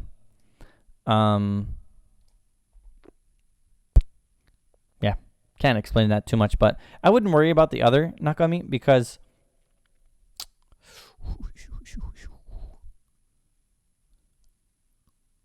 I don't feel like that's a kanji that I would use very often. Yeah, for sure. But nakami. So nakami wa nan desu ka? Kanpeki desu. Perfect. 完璧です。完璧です。完璧。完璧 means like perfect, right? 完璧。この料理の中身は何ですか？この料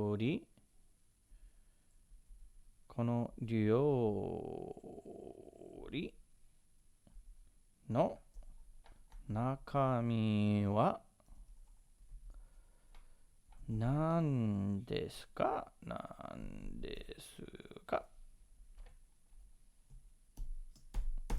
That's a little bit more formal way of saying it. But if you're, if you kind of say, 中身は何ですか? この料理の中身は何ですか? So like, what's in this dish, or what's in this meal, kind of thing. この料理の中身は何ですか? Do you have like a certain like, allergy or food restrictions or anything like that? Like things that you can't eat? It might be easier to say exactly like what you can and can't eat, because if you're at a restaurant, they're probably not going to be able to give you the whole list. But if you ask them specifically, like, does this have fish in it? Does this have shrimp in it or something like that? If you're allergic to like shellfish. Oh, not at all. Okay. All right. Yeah. But yeah, nakami. Yeah, nakami.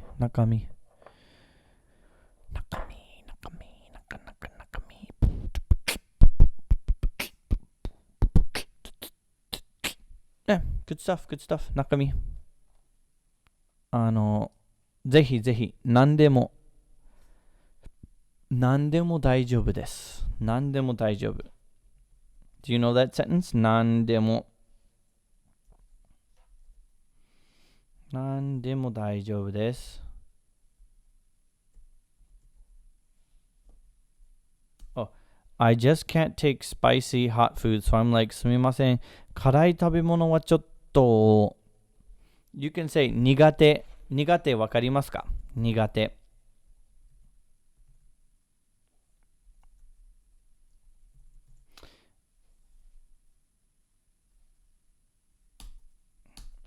苦手。嫌いものは、辛い。ごめん。辛いものは苦手です。辛いものは苦手です。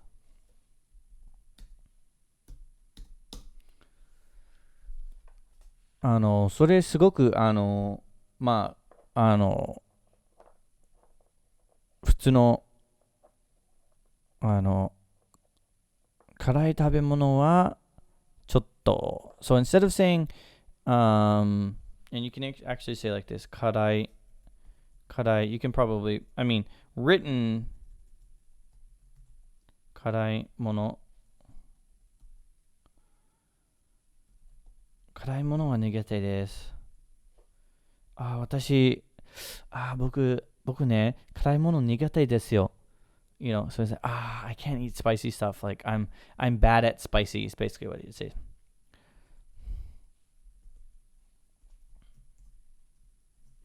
There you go. 辛いものは苦手ですよ。苦手。And 苦手 basically means like literally it means hand, right? But what does it literally mean? Like not good at, nigate, poor, weak at, not very good, not one's cup of tea, not one's favorite is what it means. So it's right there, not one's favorite. Nigate. And my example sentence is 私は数学が苦手です。I'm not very good at math. 魚釣りは苦手です。I'm not very good at fishing. 私は運動が苦手です。I'm not very good at exercise. 彼は英語が苦手だが、数学が誰よりも劣らない。So he's not very good at English, but he's amazing at math. Whatever. 苦手。Yeah, 苦手。I would say 辛いものは苦手です。すみません。私は辛いものは苦手です。It's more, you sound more fluent. Yeah, it's more, I don't want to say casual, but it's the way you would hear more people speaking. Instead of, you can say すみません。辛い食べ物はちょっと,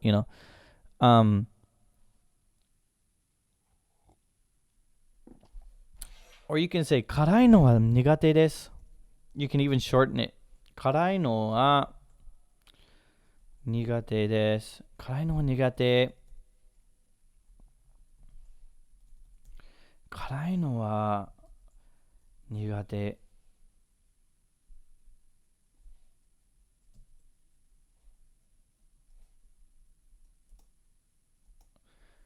You just got? What did you just get, buddy? Ryan. I just got what?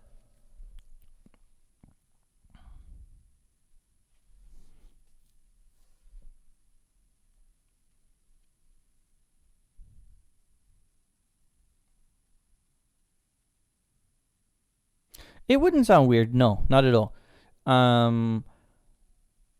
It would not sound weird at all. I'm just giving you something that sounds more, I guess, what Japanese people would say.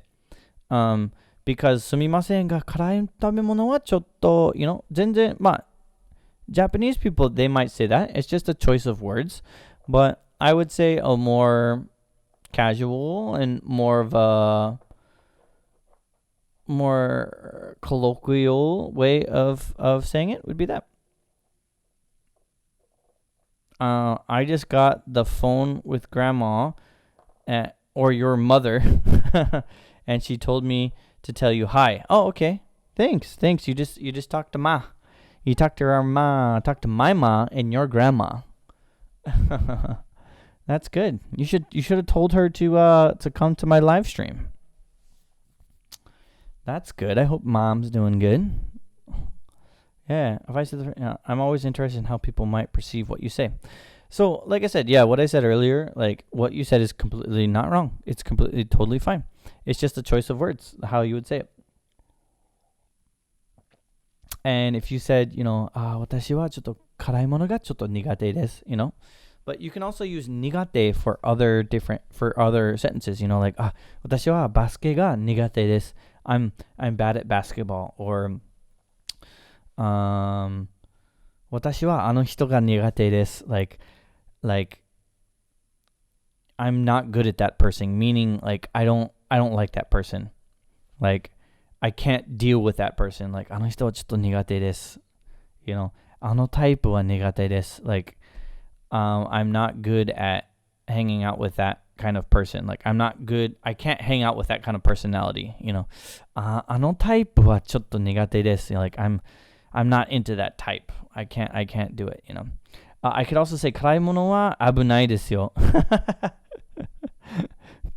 辛いものは危ないですよ. まあね, like, spicy food is dangerous. Like, if you said it joking, like, I would say 僕にとっては辛いものは危ないですよ. Like, for me, spicy food is dangerous. Because if you just said 辛いものは危ないですよ, you're basically saying spicy food is dangerous. And which is not wrong, but I would say she would, but she's driving. She's driving, but she's still talking on the phone. Yeah. It makes sense. It just makes sense.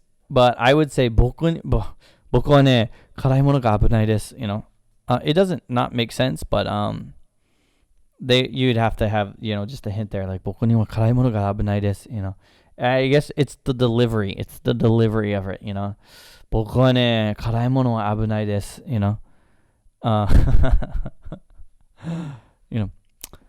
Spicy food is dangerous.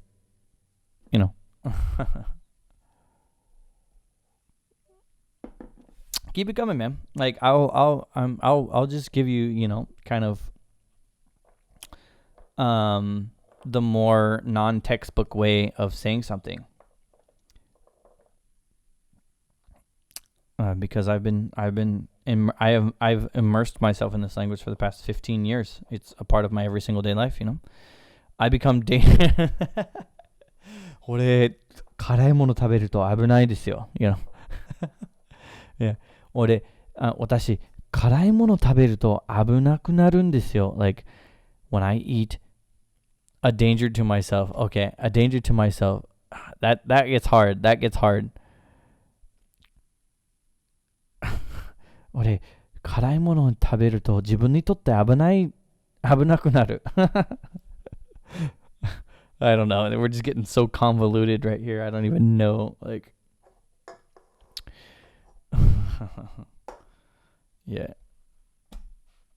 You become like the Hulk. Well, I'm the very opposite of you. I enjoy spicy stuff. I enjoy me some spicy food. I always make the joke, 歯茎が痛くなるまで辛いのが好きです. So, like, I enjoy spicy food so much. Like, I enjoy spicy food until if my gums are hurting, then I enjoy it, basically. Yeah, you can. 失礼な. Like, I would say 失礼な. Add the na in there. 失礼だな. You could say 失礼. It's all in the delivery. If you say 失礼, because 失礼 is definitely not, as you know, Japanese they don't have very many cuss words. They don't have very many curse words. It's the way you're saying it, right? You say 失礼な. お前失礼だよ. 帰れ. Like, you're fucking rude. Go away. It is 1 o'clock in the morning. It's 1:15 in the morning. 1 o'clock in the morning. It's New Year's holidays. 失礼な. 失礼な. 失礼だよ. お前失礼だよ. 帰れ. You're fucking rude. Go home. Go away. I wouldn't add the question mark. 失礼な.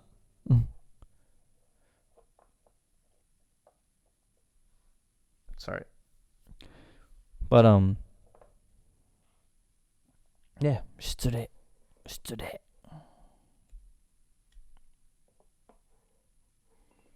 I mean, 失礼. You know, it's kind of how you say it, you know, 失礼. Because you can say 失礼します, and that's a very good word. クソババア、クソババア、クソジジイ. You know, that's like fucking grandma, you know. クソババア、クソババア、クソジジイ。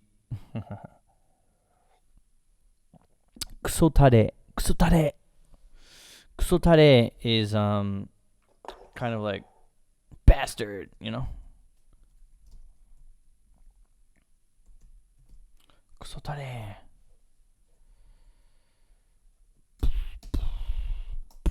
Usually you would write kuso in hiragana, katakana. Even though kuso is a very Japanese word, but kuso is like it feels stronger when you write it in hiragana. Katakana, I'm sorry. Kusotare. Fucking bastard, basically. Piece of shit. Piece of shit is, I guess you would say, like, that would be the best way. Piece of shit. You piece of shit. Kusotare.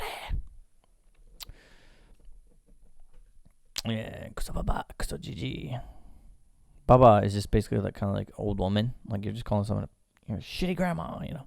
But not actually like a shitty grandma, but you would use that for like someone that is older, like an older woman that is being kind of like just a biatch. And kusojiji is just for like an old dude that's just being a bastard, like just being a shithead, you know? Just being shitty. Kusotare. Kusotare. I wonder if my dictionary is gonna have kusotare. I enjoy this the dictionary that I use. The one here, because I still use it all the time. Kusotare. Oh. Yeah. Kusotare. Basically means shithead bastard. I recommend this one. It's called Shirabe Jisho. I don't know if you can see it or not. There. Hold on, let me turn this down. There. Focus. Right there. This one. Shirabe Jiso. Yep. I think in Japanese you're alright. I think in Japanese, like, it'll be okay. I mean, if you start cursing in English, like, it might, you know, kick you out or something like that. I don't know. Chinko koso. Chinko kosu? Chinkosu? Chinkosu? ってなんだろう? Something has to do with your wiener. Something has to do with your wiener. Let's see if my Japanese dictionary has it. Ching.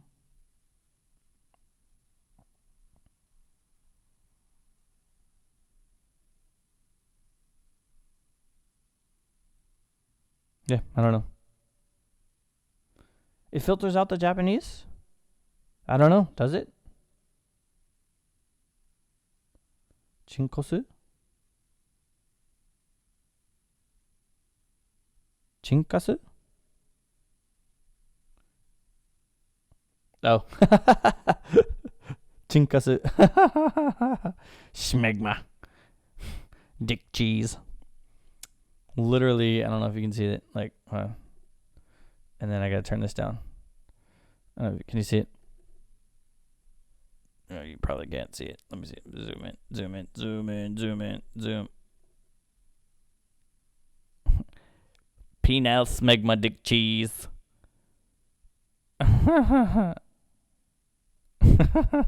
Chinkasu. I just learned something. Thank you. I didn't know that. Like, I honestly did not know that.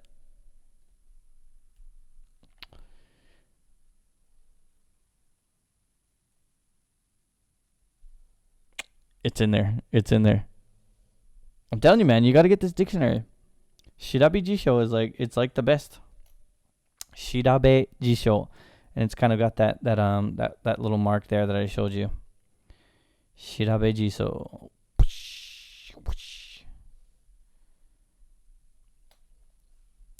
It's there, man. like I said, that like I thoroughly enjoy this dictionary. Like you can actually, when there's a kanji you can't read, like you can kind of draw it to the best of your capability, and it'll give you suggestions, or it gives you like a way to search. Excuse me. Like radicals, so you can find kanji. I use it quite a bit. I use it a lot. And thank you for chinkasu. You know, I've never yes, I'm very glad you could teach me something. I don't know if I'll use it very often, but I'll definitely remember it because I'm associating.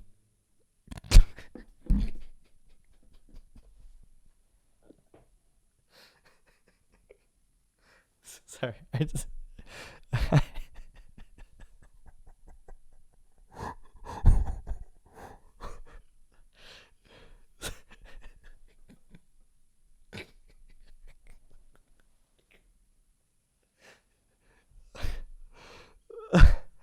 Oh my god.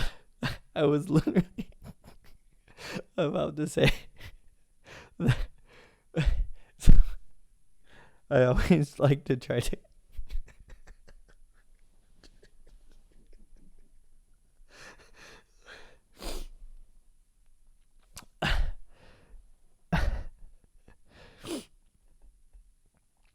Okay.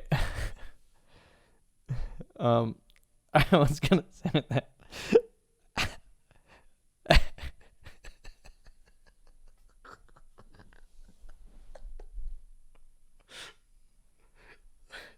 Sorry.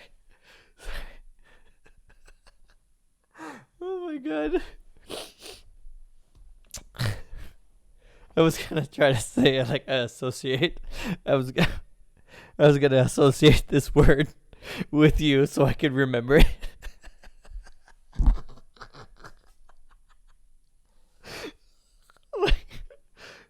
No. Like, oh my god, I'm crying. Okay.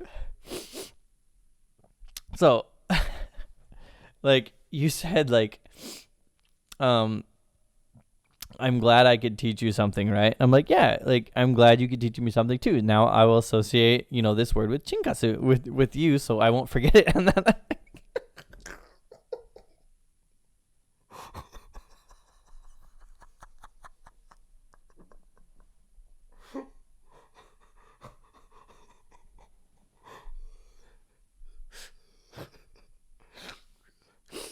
oh my god. Oh my god. Oh my god. Thank you, man. I needed that. Oh my god. Bonds. The bonds you build through YouTube. Oh my god. Oh god.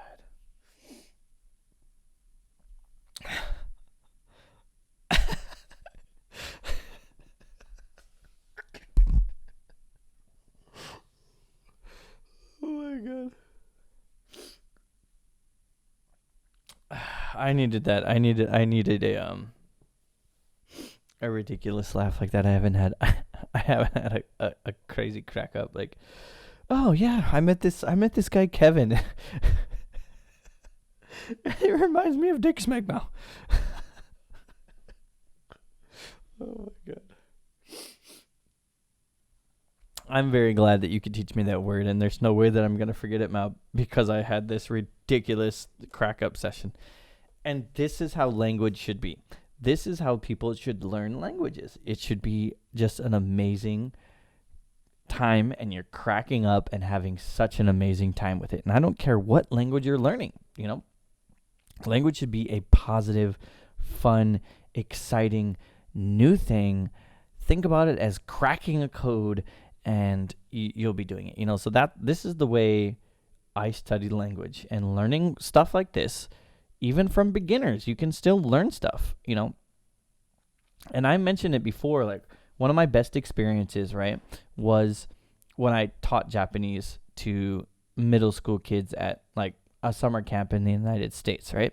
They would ask me, how do I say this? I wouldn't know, but I would look it up, and I would inform them later, so that, moral of the story is you taught me a new word, and I would say you're, above beginner, so you're between the beginner and intermediate phases, right? You're slowly climbing towards the intermediate phase, right? And you can learn constantly, never ending learning. So thank you for that word that I'll probably never use, but I will definitely never forget, because cracked me up. I'm gonna have to talk to Andy about that. Yeah.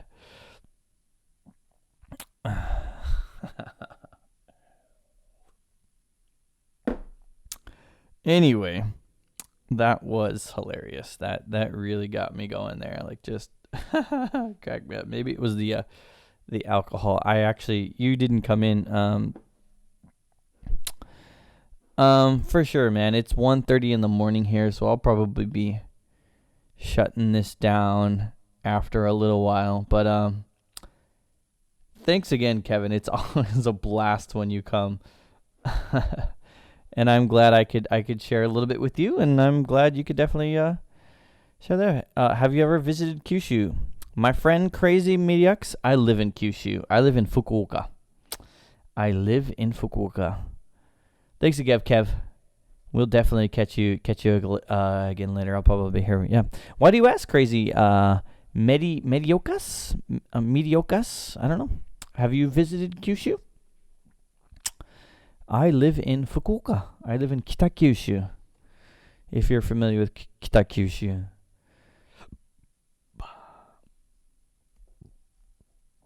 Yeah. Yes. I would recommend Kyushu for sure. Definitely come to Fukuoka City. It's such a convenient place. You can literally get off of the train, like off the airplane, 2 stops on the subway from the airport. It's a major airport. 2 subway stops, and you're in the city center. 2 stops. I'm a student, and I'm planning a trip to Kyushu. I recommend it. I recommend definitely Hakata. That's, Hakata Station is the biggest station. It's the Shinkansen stop. Go to Tenjin. Tenjin is a very busy kind of hip area. Go to Akasaka. Akasaka has a lot of good nightlife. Go to Ohori Koen. Ohori Koen is a very beautiful park, and there's a lot to do around Ohori Koen. Very picturesque, and you can see a lot.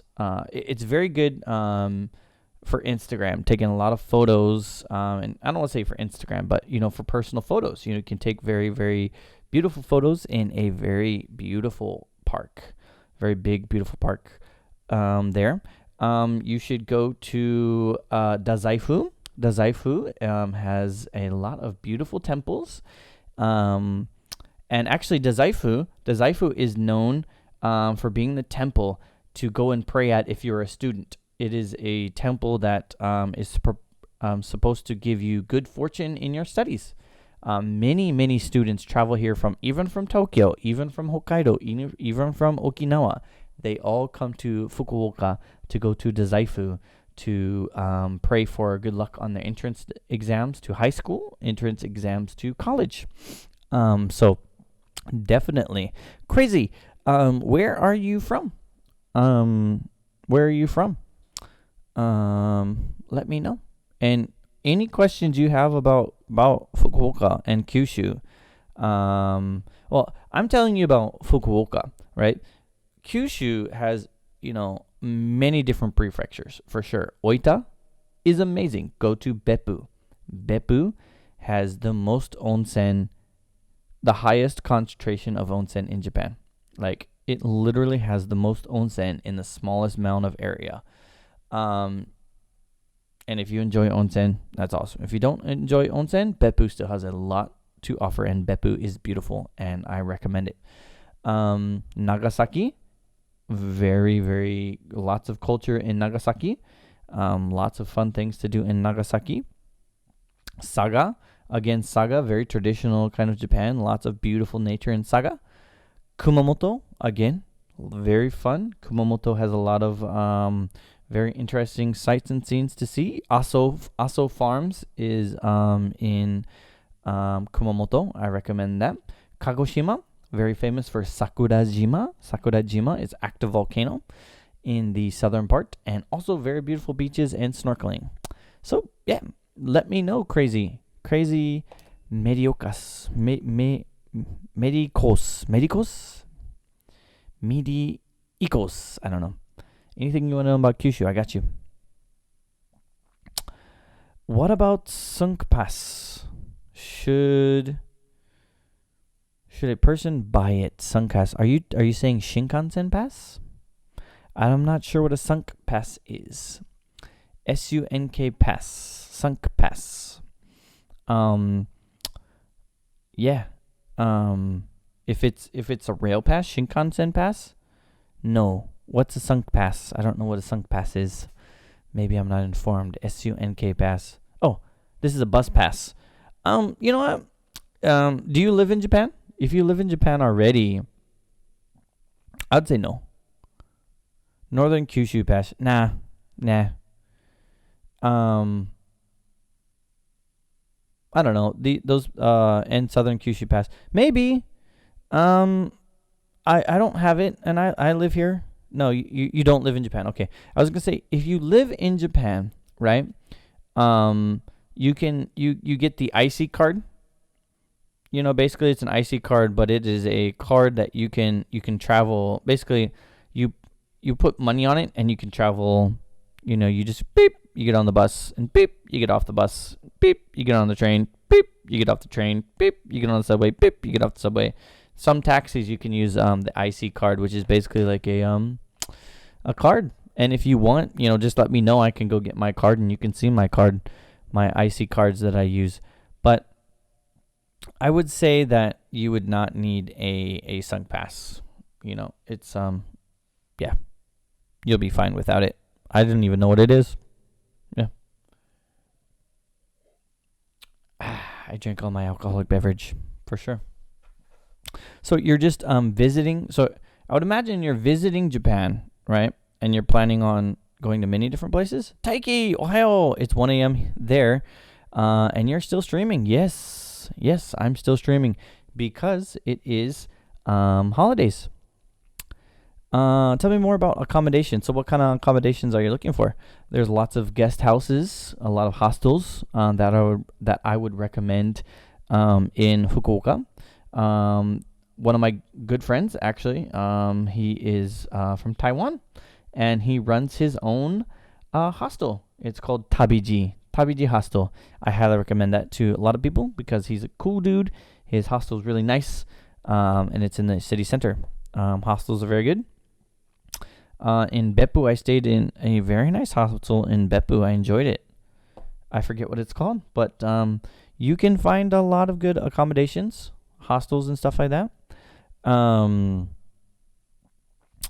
But yeah, Taiki, thanks for jumping in here. Yeah, as I'm a student, so I need an accommodation that's inexpensive as possible. Yeah, hostels and guest houses are going to be the way to go. And capsule hotels. I recommend a capsule hotel. I'm not too much of a big fan of capsule hotels, but if you're backpacking, if you're a student traveling in Japan, I think it's the way to go because they're normally cheaper. And I've stayed in them like once or twice, and it's a very good experience. It's just if I can afford it, I'm probably not going to stay in a capsule hotel. But again, for the experience, if you want to travel on a budget, it's definitely the way to go. And Fukuoka, where I am in Kyushu, has many options for hostels. And yeah, for sure. Let me know. Anything. How much does a bed in a hostel or capsule hotel cost? It depends, but it's definitely going to be very much cheaper.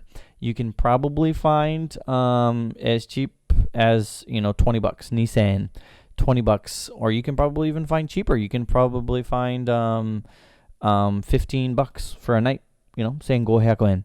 But you're really gonna have to price shop, and definitely book way in advance and look out for deals and whatnot. But I would say on average you're probably looking at $27 to $38.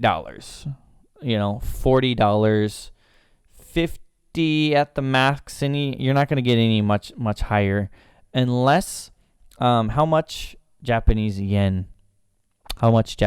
So like I said, 2,700 yen. Crazy. Which country are you in? Like maybe I can like give you like I don't know a conversion. Are you in the United States or Australia or Britain, or I don't know what's your point of reference there. But yeah, Pakistan. Okay, I apologize, I don't know your currency, but in American dollars it'll be somewhere between $15 to $45 per night. If you're lucky, if you book consecutive nights, it'll probably be just depending on the day of the week. Over the weekend it's going to be a little bit more expensive, but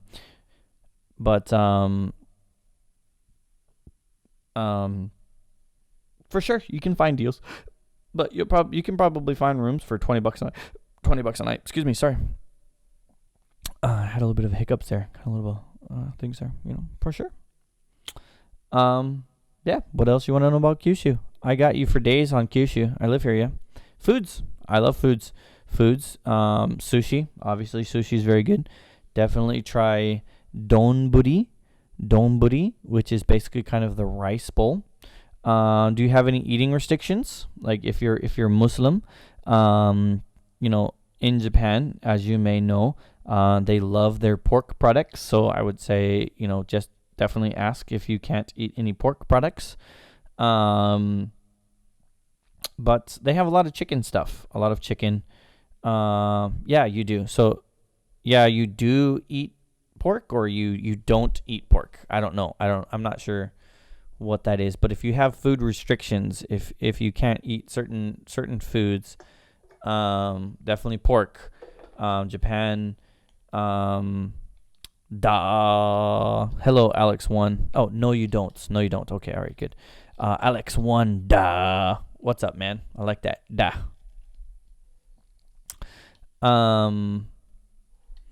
For sure. Sushi's very good. Oyakodon, which is very good, which is kind of a chicken thing. Have you seen the 100 yen hotels? 100 yen per night, but there's a catch. The room has a camera, and then yes. Someone, I saw that. I've seen a post of that, and I'd be like, hell yeah, I do that. I'd be like, check it out. I'd set up my live stream, and I'd be live streaming, and I'd be like, check it out. I'm like live streaming, and it's in Fukuoka. There's one in Fukuoka. Like I would definitely check that out. So people can like creep up on me and like watch me while I'm sleeping. If that grows my YouTube channel, I'm totally into it, man.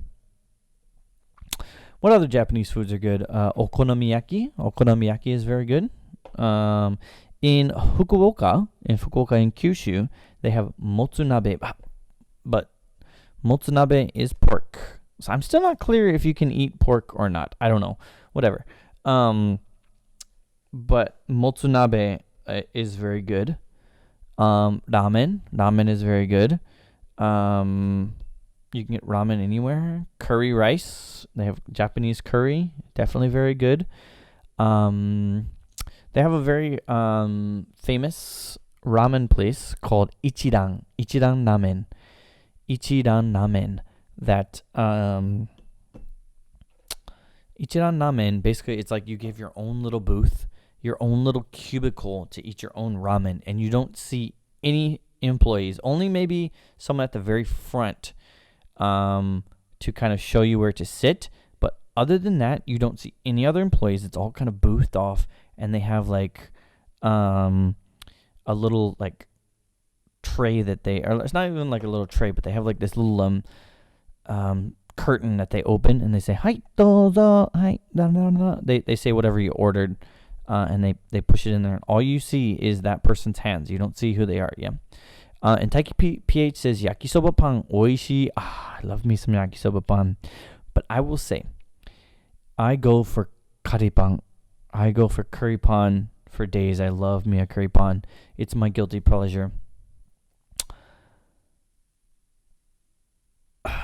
Yeah, you can see quite a bit. You can see quite a bit in 3 days in northern Kyushu, for sure.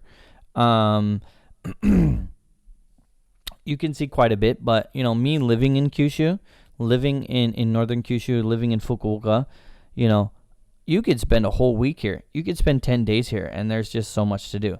But the thing is, anywhere in Japan, most cities in Japan, that you could literally go to that area, and there's plenty to do wherever you go, and I'm all about, people that come to Japan for the first time. I'm all about Kyoto and Tokyo. I love those places. They're amazing. They're amazing cities in Japan. But there's a whole lot of Japan outside of those 2 major cities, maybe 3 major cities if you throw Osaka in there and Hiroshima in there. Hiroshima's great, but there's a lot of other cities that, if you want to get a little bit more deeper into the culture and you want to go outside of the regular touristy kind of Japan, definitely go to those kind of more other cities. And I would say Fukuoka is one of those places to where it's got enough, popularity with tourism, but it's not as big as, the Tokyos. It's not as big as Kyoto. It's not as big as Osaka.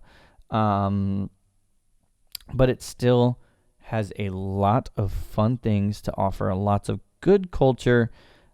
The one appealing thing that I think about Fukuoka, again, is what I said, the airport. The airport is literally 2 subway stops away from the city center.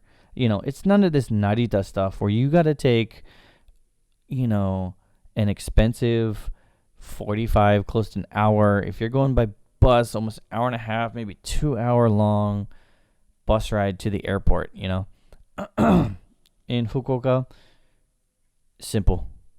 Get on the subway. And the thing is, you go to the subway, it's easy. There's 1 track, right? And there's 2 trains, right? It doesn't matter which one. You get on either train, and it takes you to the city center. Very, very easy, yeah? Taiki says, the northern Japanese countryside is one of the most beautiful places to be in. Looks beautiful on screen. What more if you can see it personally? For sure. Hokkaido, and not even, Hokkaido for sure, but even Tohoku area, Sendai and Akita and, Ibaraki and, even Nagano where Andy lives is amazing, beautiful. But yeah, and you know what? I would say not even just northern Japanese countryside, all Japanese countryside looks very beautiful. Because a lot of it is very untouched. Most of Japan, the greater portion of the Japanese population, they all gravitate towards the city centers.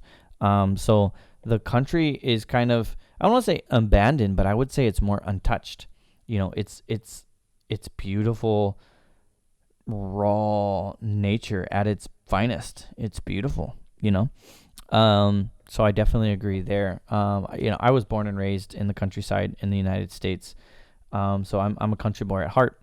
But I do love the big city, Fukuoka City is in the top, 7. It's in the top 10 biggest cities in Japan. Obviously, Tokyo is the biggest city, and I think Osaka's right behind that and whatnot. But, Fukuoka is a very big city. It's got close to 2 million people. So it's not a small town by any means. Lots of people, yeah. Which one would be the best place to experience the pure Japanese culture in Kyushu? For sure. Which one would be the best place to experience the pure Japanese culture in Kyushu? Well, if you want Kyushu culture, yeah, the countryside villages might be. But I will say this. How well do you speak Japanese? I'm not saying that you don't have to. You can probably go into it with zero Japanese. I'm just saying that you can probably get farther with Japanese, right? You can probably do a lot more, because in the city you can probably get by with a lot less Japanese. So again, it's up to kind of your Japanese skill. Zero Japanese. So I'm not saying that it's not impossible to go to kind of the more countryside areas, but as it is the countryside, and in the countryside, the majority of the population are in more of farming communities. So, they don't necessarily need to be able to be speaking a language outside of Japanese, because it's just not relevant to them. It's just not in their everyday life, and it's not something that they need, right? So it might be a little bit difficult to communicate. And I'm not saying that people in the countryside, they're definitely warm and friendly, for sure, but they could come off as cold and distant, just because they're just not used to dealing with a lot of foreigners, maybe potentially sometimes. But 9 times out of 10, they're going to be nice people, and if you can, if you know a little bit of Japanese, it can go a long ways. But like I said, if you come to, you should pick up some basic phrases and greetings and stuff like that. Oh, I just ran out of battery.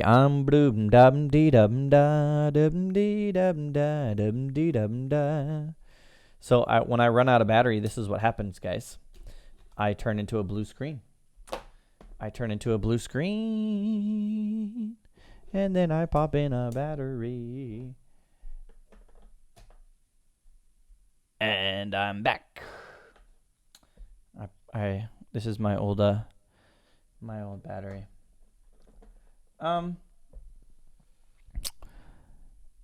And I would say this, more than like the people, legendary UFO in the background. Hey, go! I don't know how to say her name. Go Jamie, go Japan me.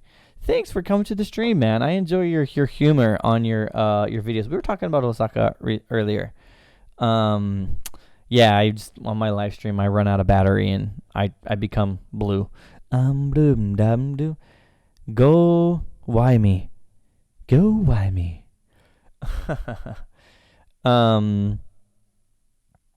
Yeah, so my videos are just dumb. They're nothing special. I just make dumb videos on YouTube, because that's what YouTube is mainly about, making dumb, fun videos that I like to make, and I have a good time doing it, and I've kind of, you say it like, goime. Am I saying that right? Goime? Like a silent J kind of thing? Yeah, I enjoy making them. And I feel like that is some of the most important parts. Goime. Yeah. Legendary. Epic. Slap like now. Davey 504. You have 69 hours to hit like on this button, So crazy, kind of going back with what you're talking about.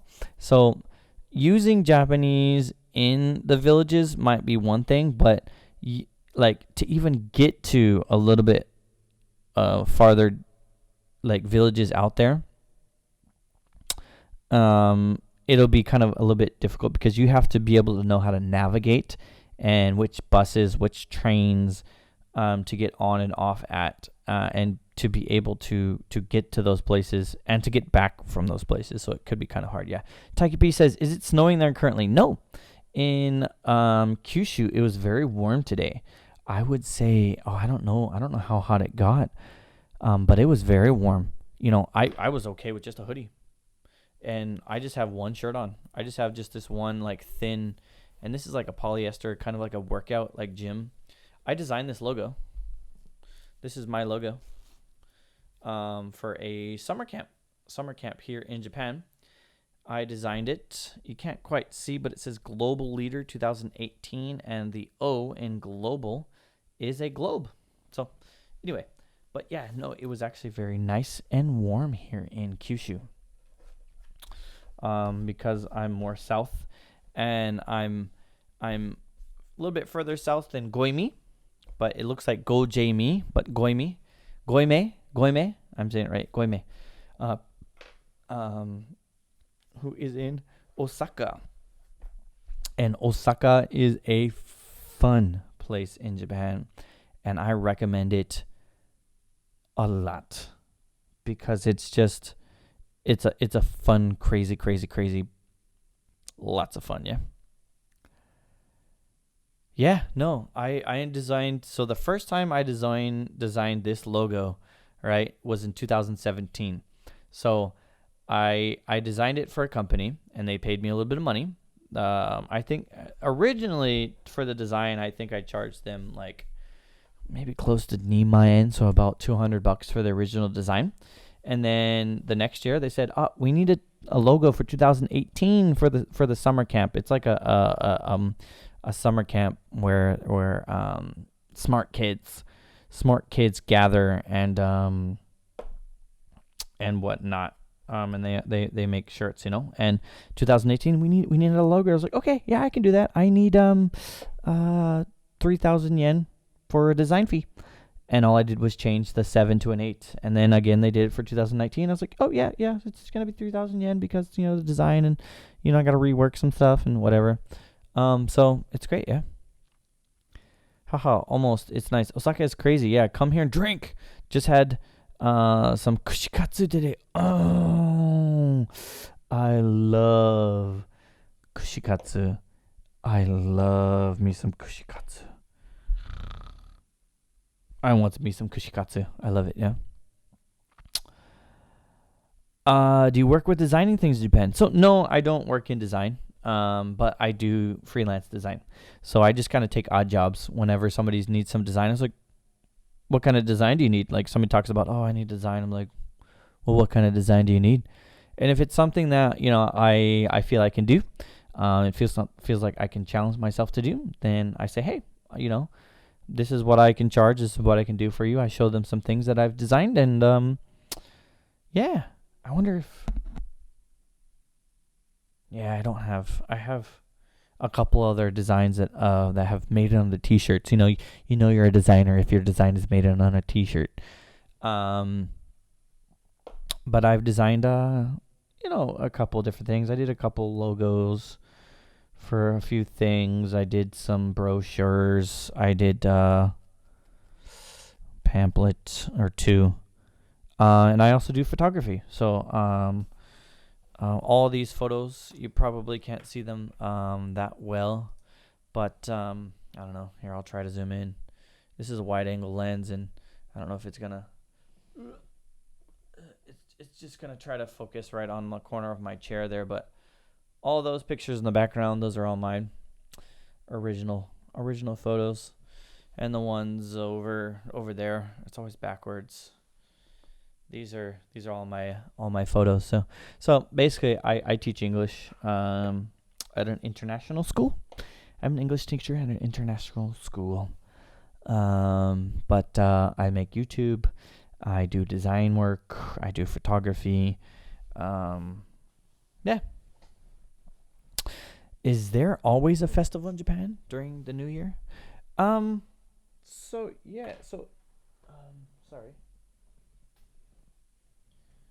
It's kind of stepping on something. I don't know what this is. Whatever that is. I don't know.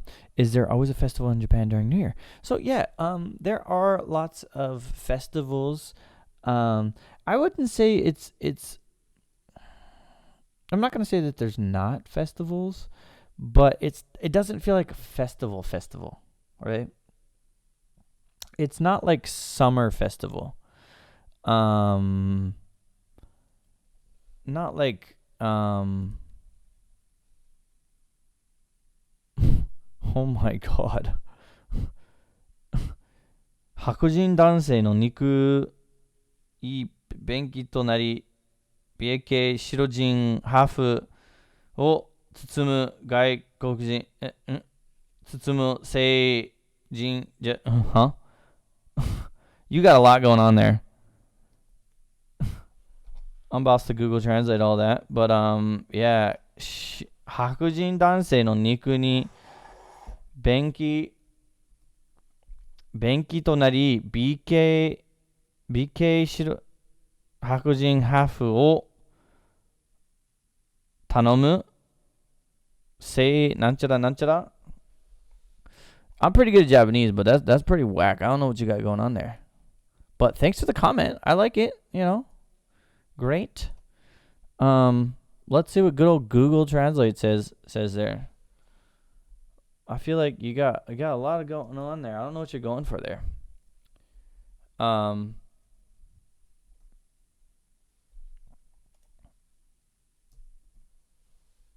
Survival strategy to become a white man and become a beautiful white half. Sure.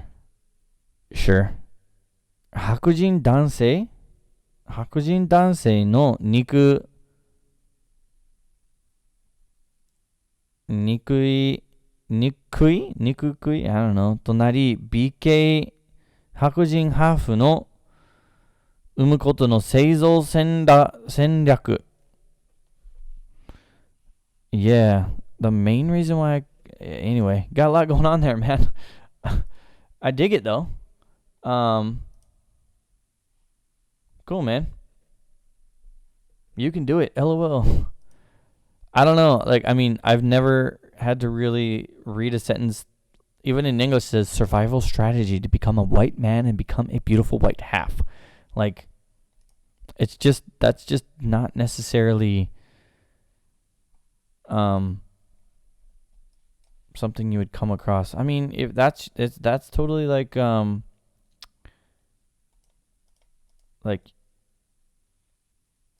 yeah, I don't know. You're gonna have to explain that. You're gonna have to explain that that name because I don't get it. It's a lot going on. But if that's your thing, man. I go for it. What kind of challenge you got? I'm about to look that up too. Dun, dun, dun, dun, dun.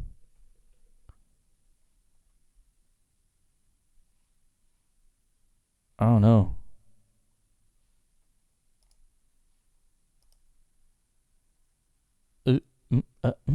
Go to channel. That's what I want to do. Go to channel. There we go. I just click around buttons. Yeah, this channel doesn't have any content. Yeah, sure. I don't know. I don't know what that's about, but thanks for the comment. Great. Yeah.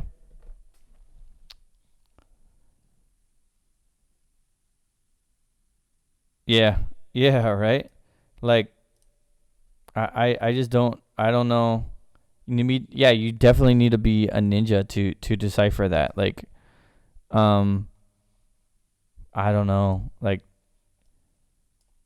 I'm not sure if you're still here, long name person. You can definitely give us some hints on what that means. Yeah. Cause I just don't get it. Thanks for derailing me. I can read some of it, but shonzai seizoryaku, it's just not. Yeah, let's talk about something else. What were we talking about? Snowing, design, that kind of stuff that I know about. I've been studying Japanese for close to 15 years. I haven't been living in Japan for 15 years. I've only been living full time in Japan for about 3. But I have been traveling back and forth to Japan for many years. When I started studying Japanese in 2006, Yeah, 2006-ish is when I started studying. So maybe not quite 15 years, close to 15 years, close enough. It's getting to the point where like 15 is a good round number. But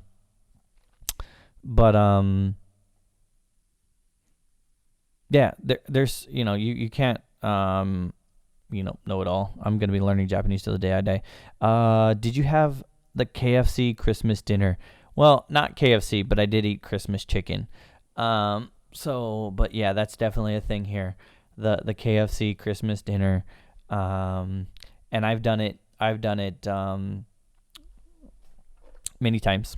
I've had the KFC on Christmas here in Japan. It's pretty good. It's pretty good because I don't normally eat KFC anyway. So it's actually pretty chill to have it once a year and make it a thing. And I'm all about it. It is kind of strange because in the United States, because I'm from the United States, right? It's just something that you don't necessarily do because it's just fast food for us, But I will say it is a little bit better, and they take a little bit more pride in trying to make it a little bit better quality than just normal. Like you can pre-order like packages and stuff like that. Pre-order kind of good stuff. I did have Christmas cake for sure because sorry. No. Did I mention it's 2:00 in the morning here, and I'm still going? That's the price you pay for doing these streams. What kind of customs do they have in the Philippines, Taiki? I would imagine it's probably very Christian holidays that they do. Is it similar to Japan, to where literally I have a long holiday? I have my last day of work for this year was what's today? Today's Monday, so Saturday. The 28th was my last day. So I have the 29th, 30th, 31st, 1st, 2nd, 3rd, 4th, 5th. So I have 8 days. I have 8 days of holiday, and it's not paid. It's not I don't have to take any of my paid holidays. So this is just days that I get, right?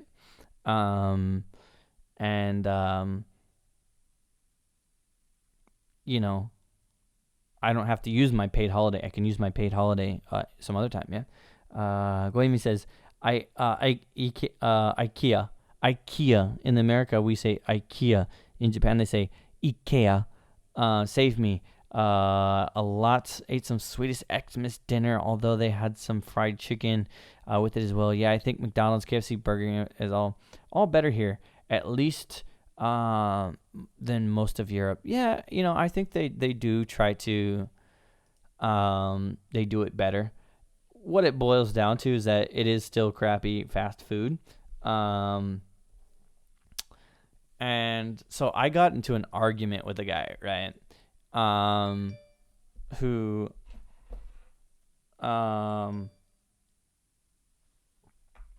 way back when I was in college, right? And I was an Asian studies major, so I basically just studied everything about Asia. But Japan was one of my focuses, right? And the dude, he was all about Chinese, right? So he was learning Chinese and stuff like that. He didn't know much about Japan. And we were I don't know what we were talking about, but the dude says, yeah, they don't have fast food in Japan. I was like, well, no, they do. And he's like, yeah, but they don't. I'm like, yeah, have you been to Japan?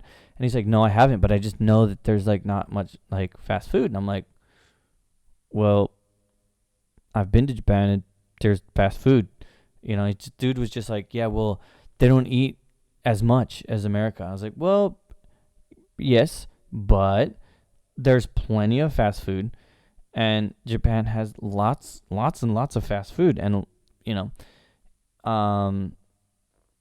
and he said, their portions are small. And I was like, yes, you're not wrong. Their portions are a lot smaller. But that doesn't stop you from, they have 15-piece nuggets for like $3 out right now, So, I don't know. It was just interesting to kind of argue with someone who's like, I don't know. It wasn't fun. It just was saying, well, no, you're wrong. I'm sorry. yeah, whatever. Yep. Ours is a bit religious, but most of the time is all about eating a lot here. Basically, we have Christmas dinner, with a lot of different food is served, and usually play games after eating. Yeah, nice. Oh, New Year's is double the amount of food for Christmas. Yeah, for sure. In Japan too, you got the Christmas dinner, and then you have osechi. You have the traditional Japanese food, and all the food has different meanings for the reason why you're eating it and stuff like that. Toshikoshi soba, which is soba that you eat to ring in the new year, and osechi, which is again, all the food has different meanings, and it's supposed to bring good fortune and good spirits and good health and different meanings for all of the food.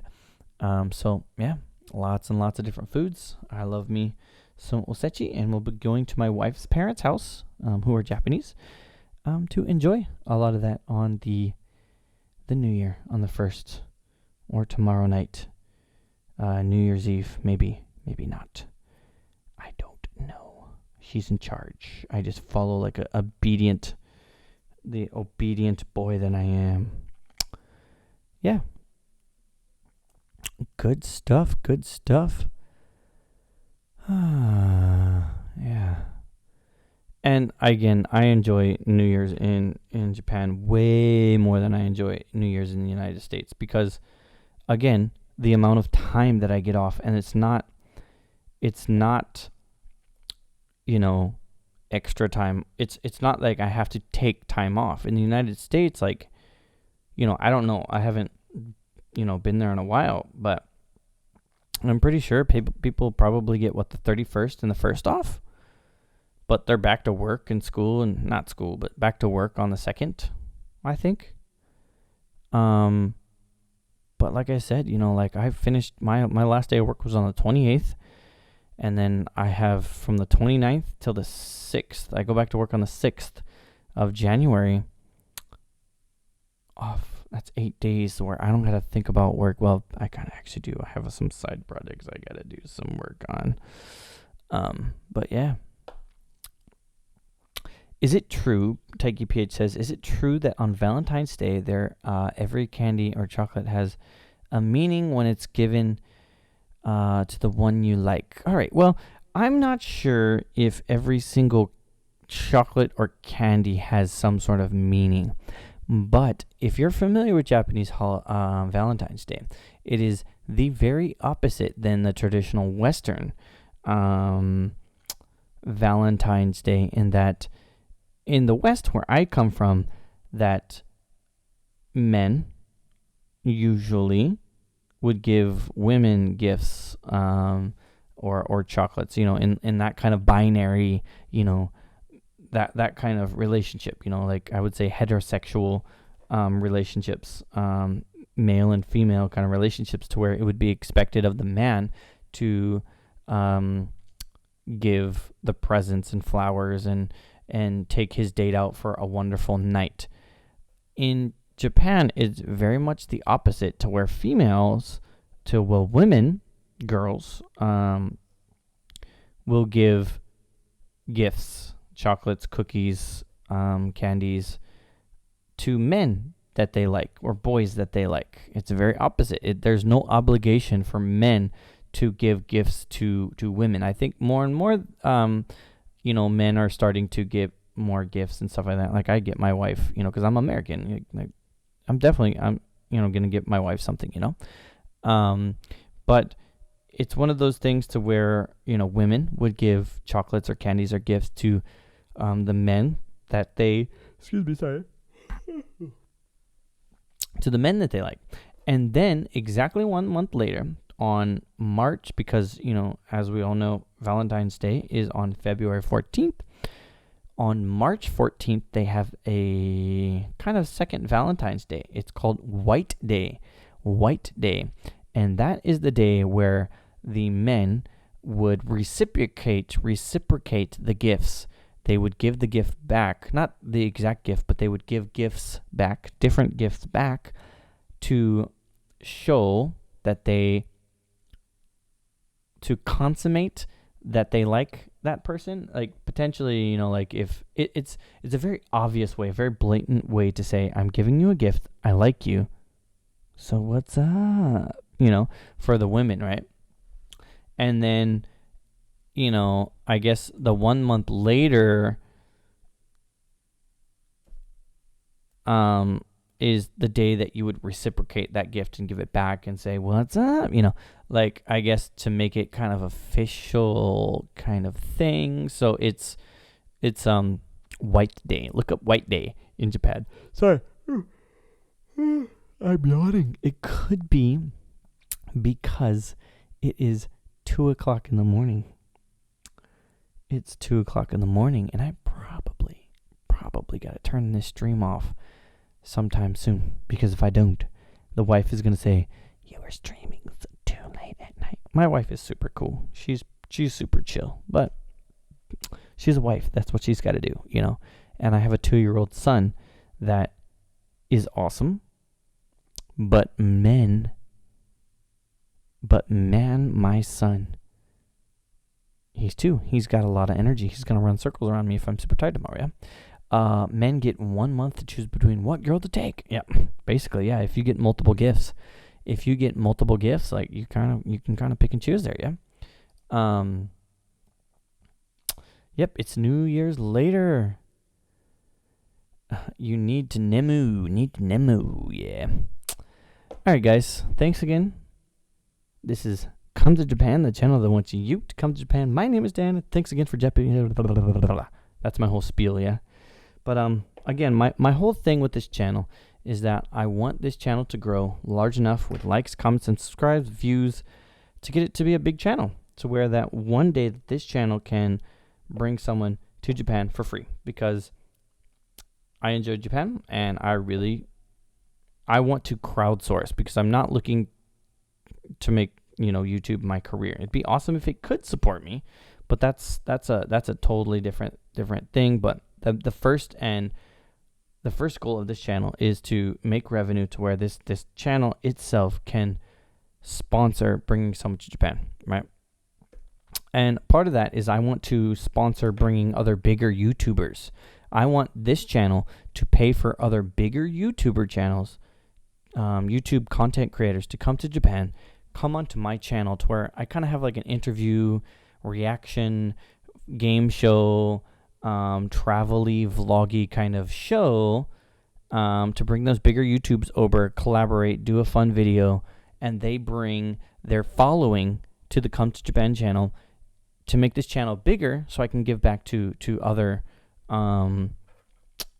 people that really want to come to Japan but might not necessarily have the ability to do so. So that's my whole thing with this channel, and definitely get it out there, man. I think it's worthwhile. I want to crowdsource. Basically, I want to crowdsource through Japan and kind of donate. I want my channel to be a non-profit organization and just laugh and have fun and showcase Japan in a weird, wacky, me kind of way. So, yeah.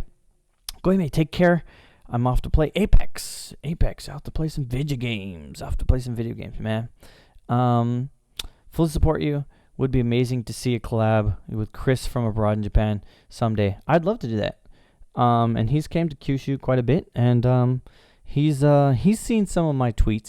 He responded to one of my tweets one time, so I think that's definitely within the realms of possibility.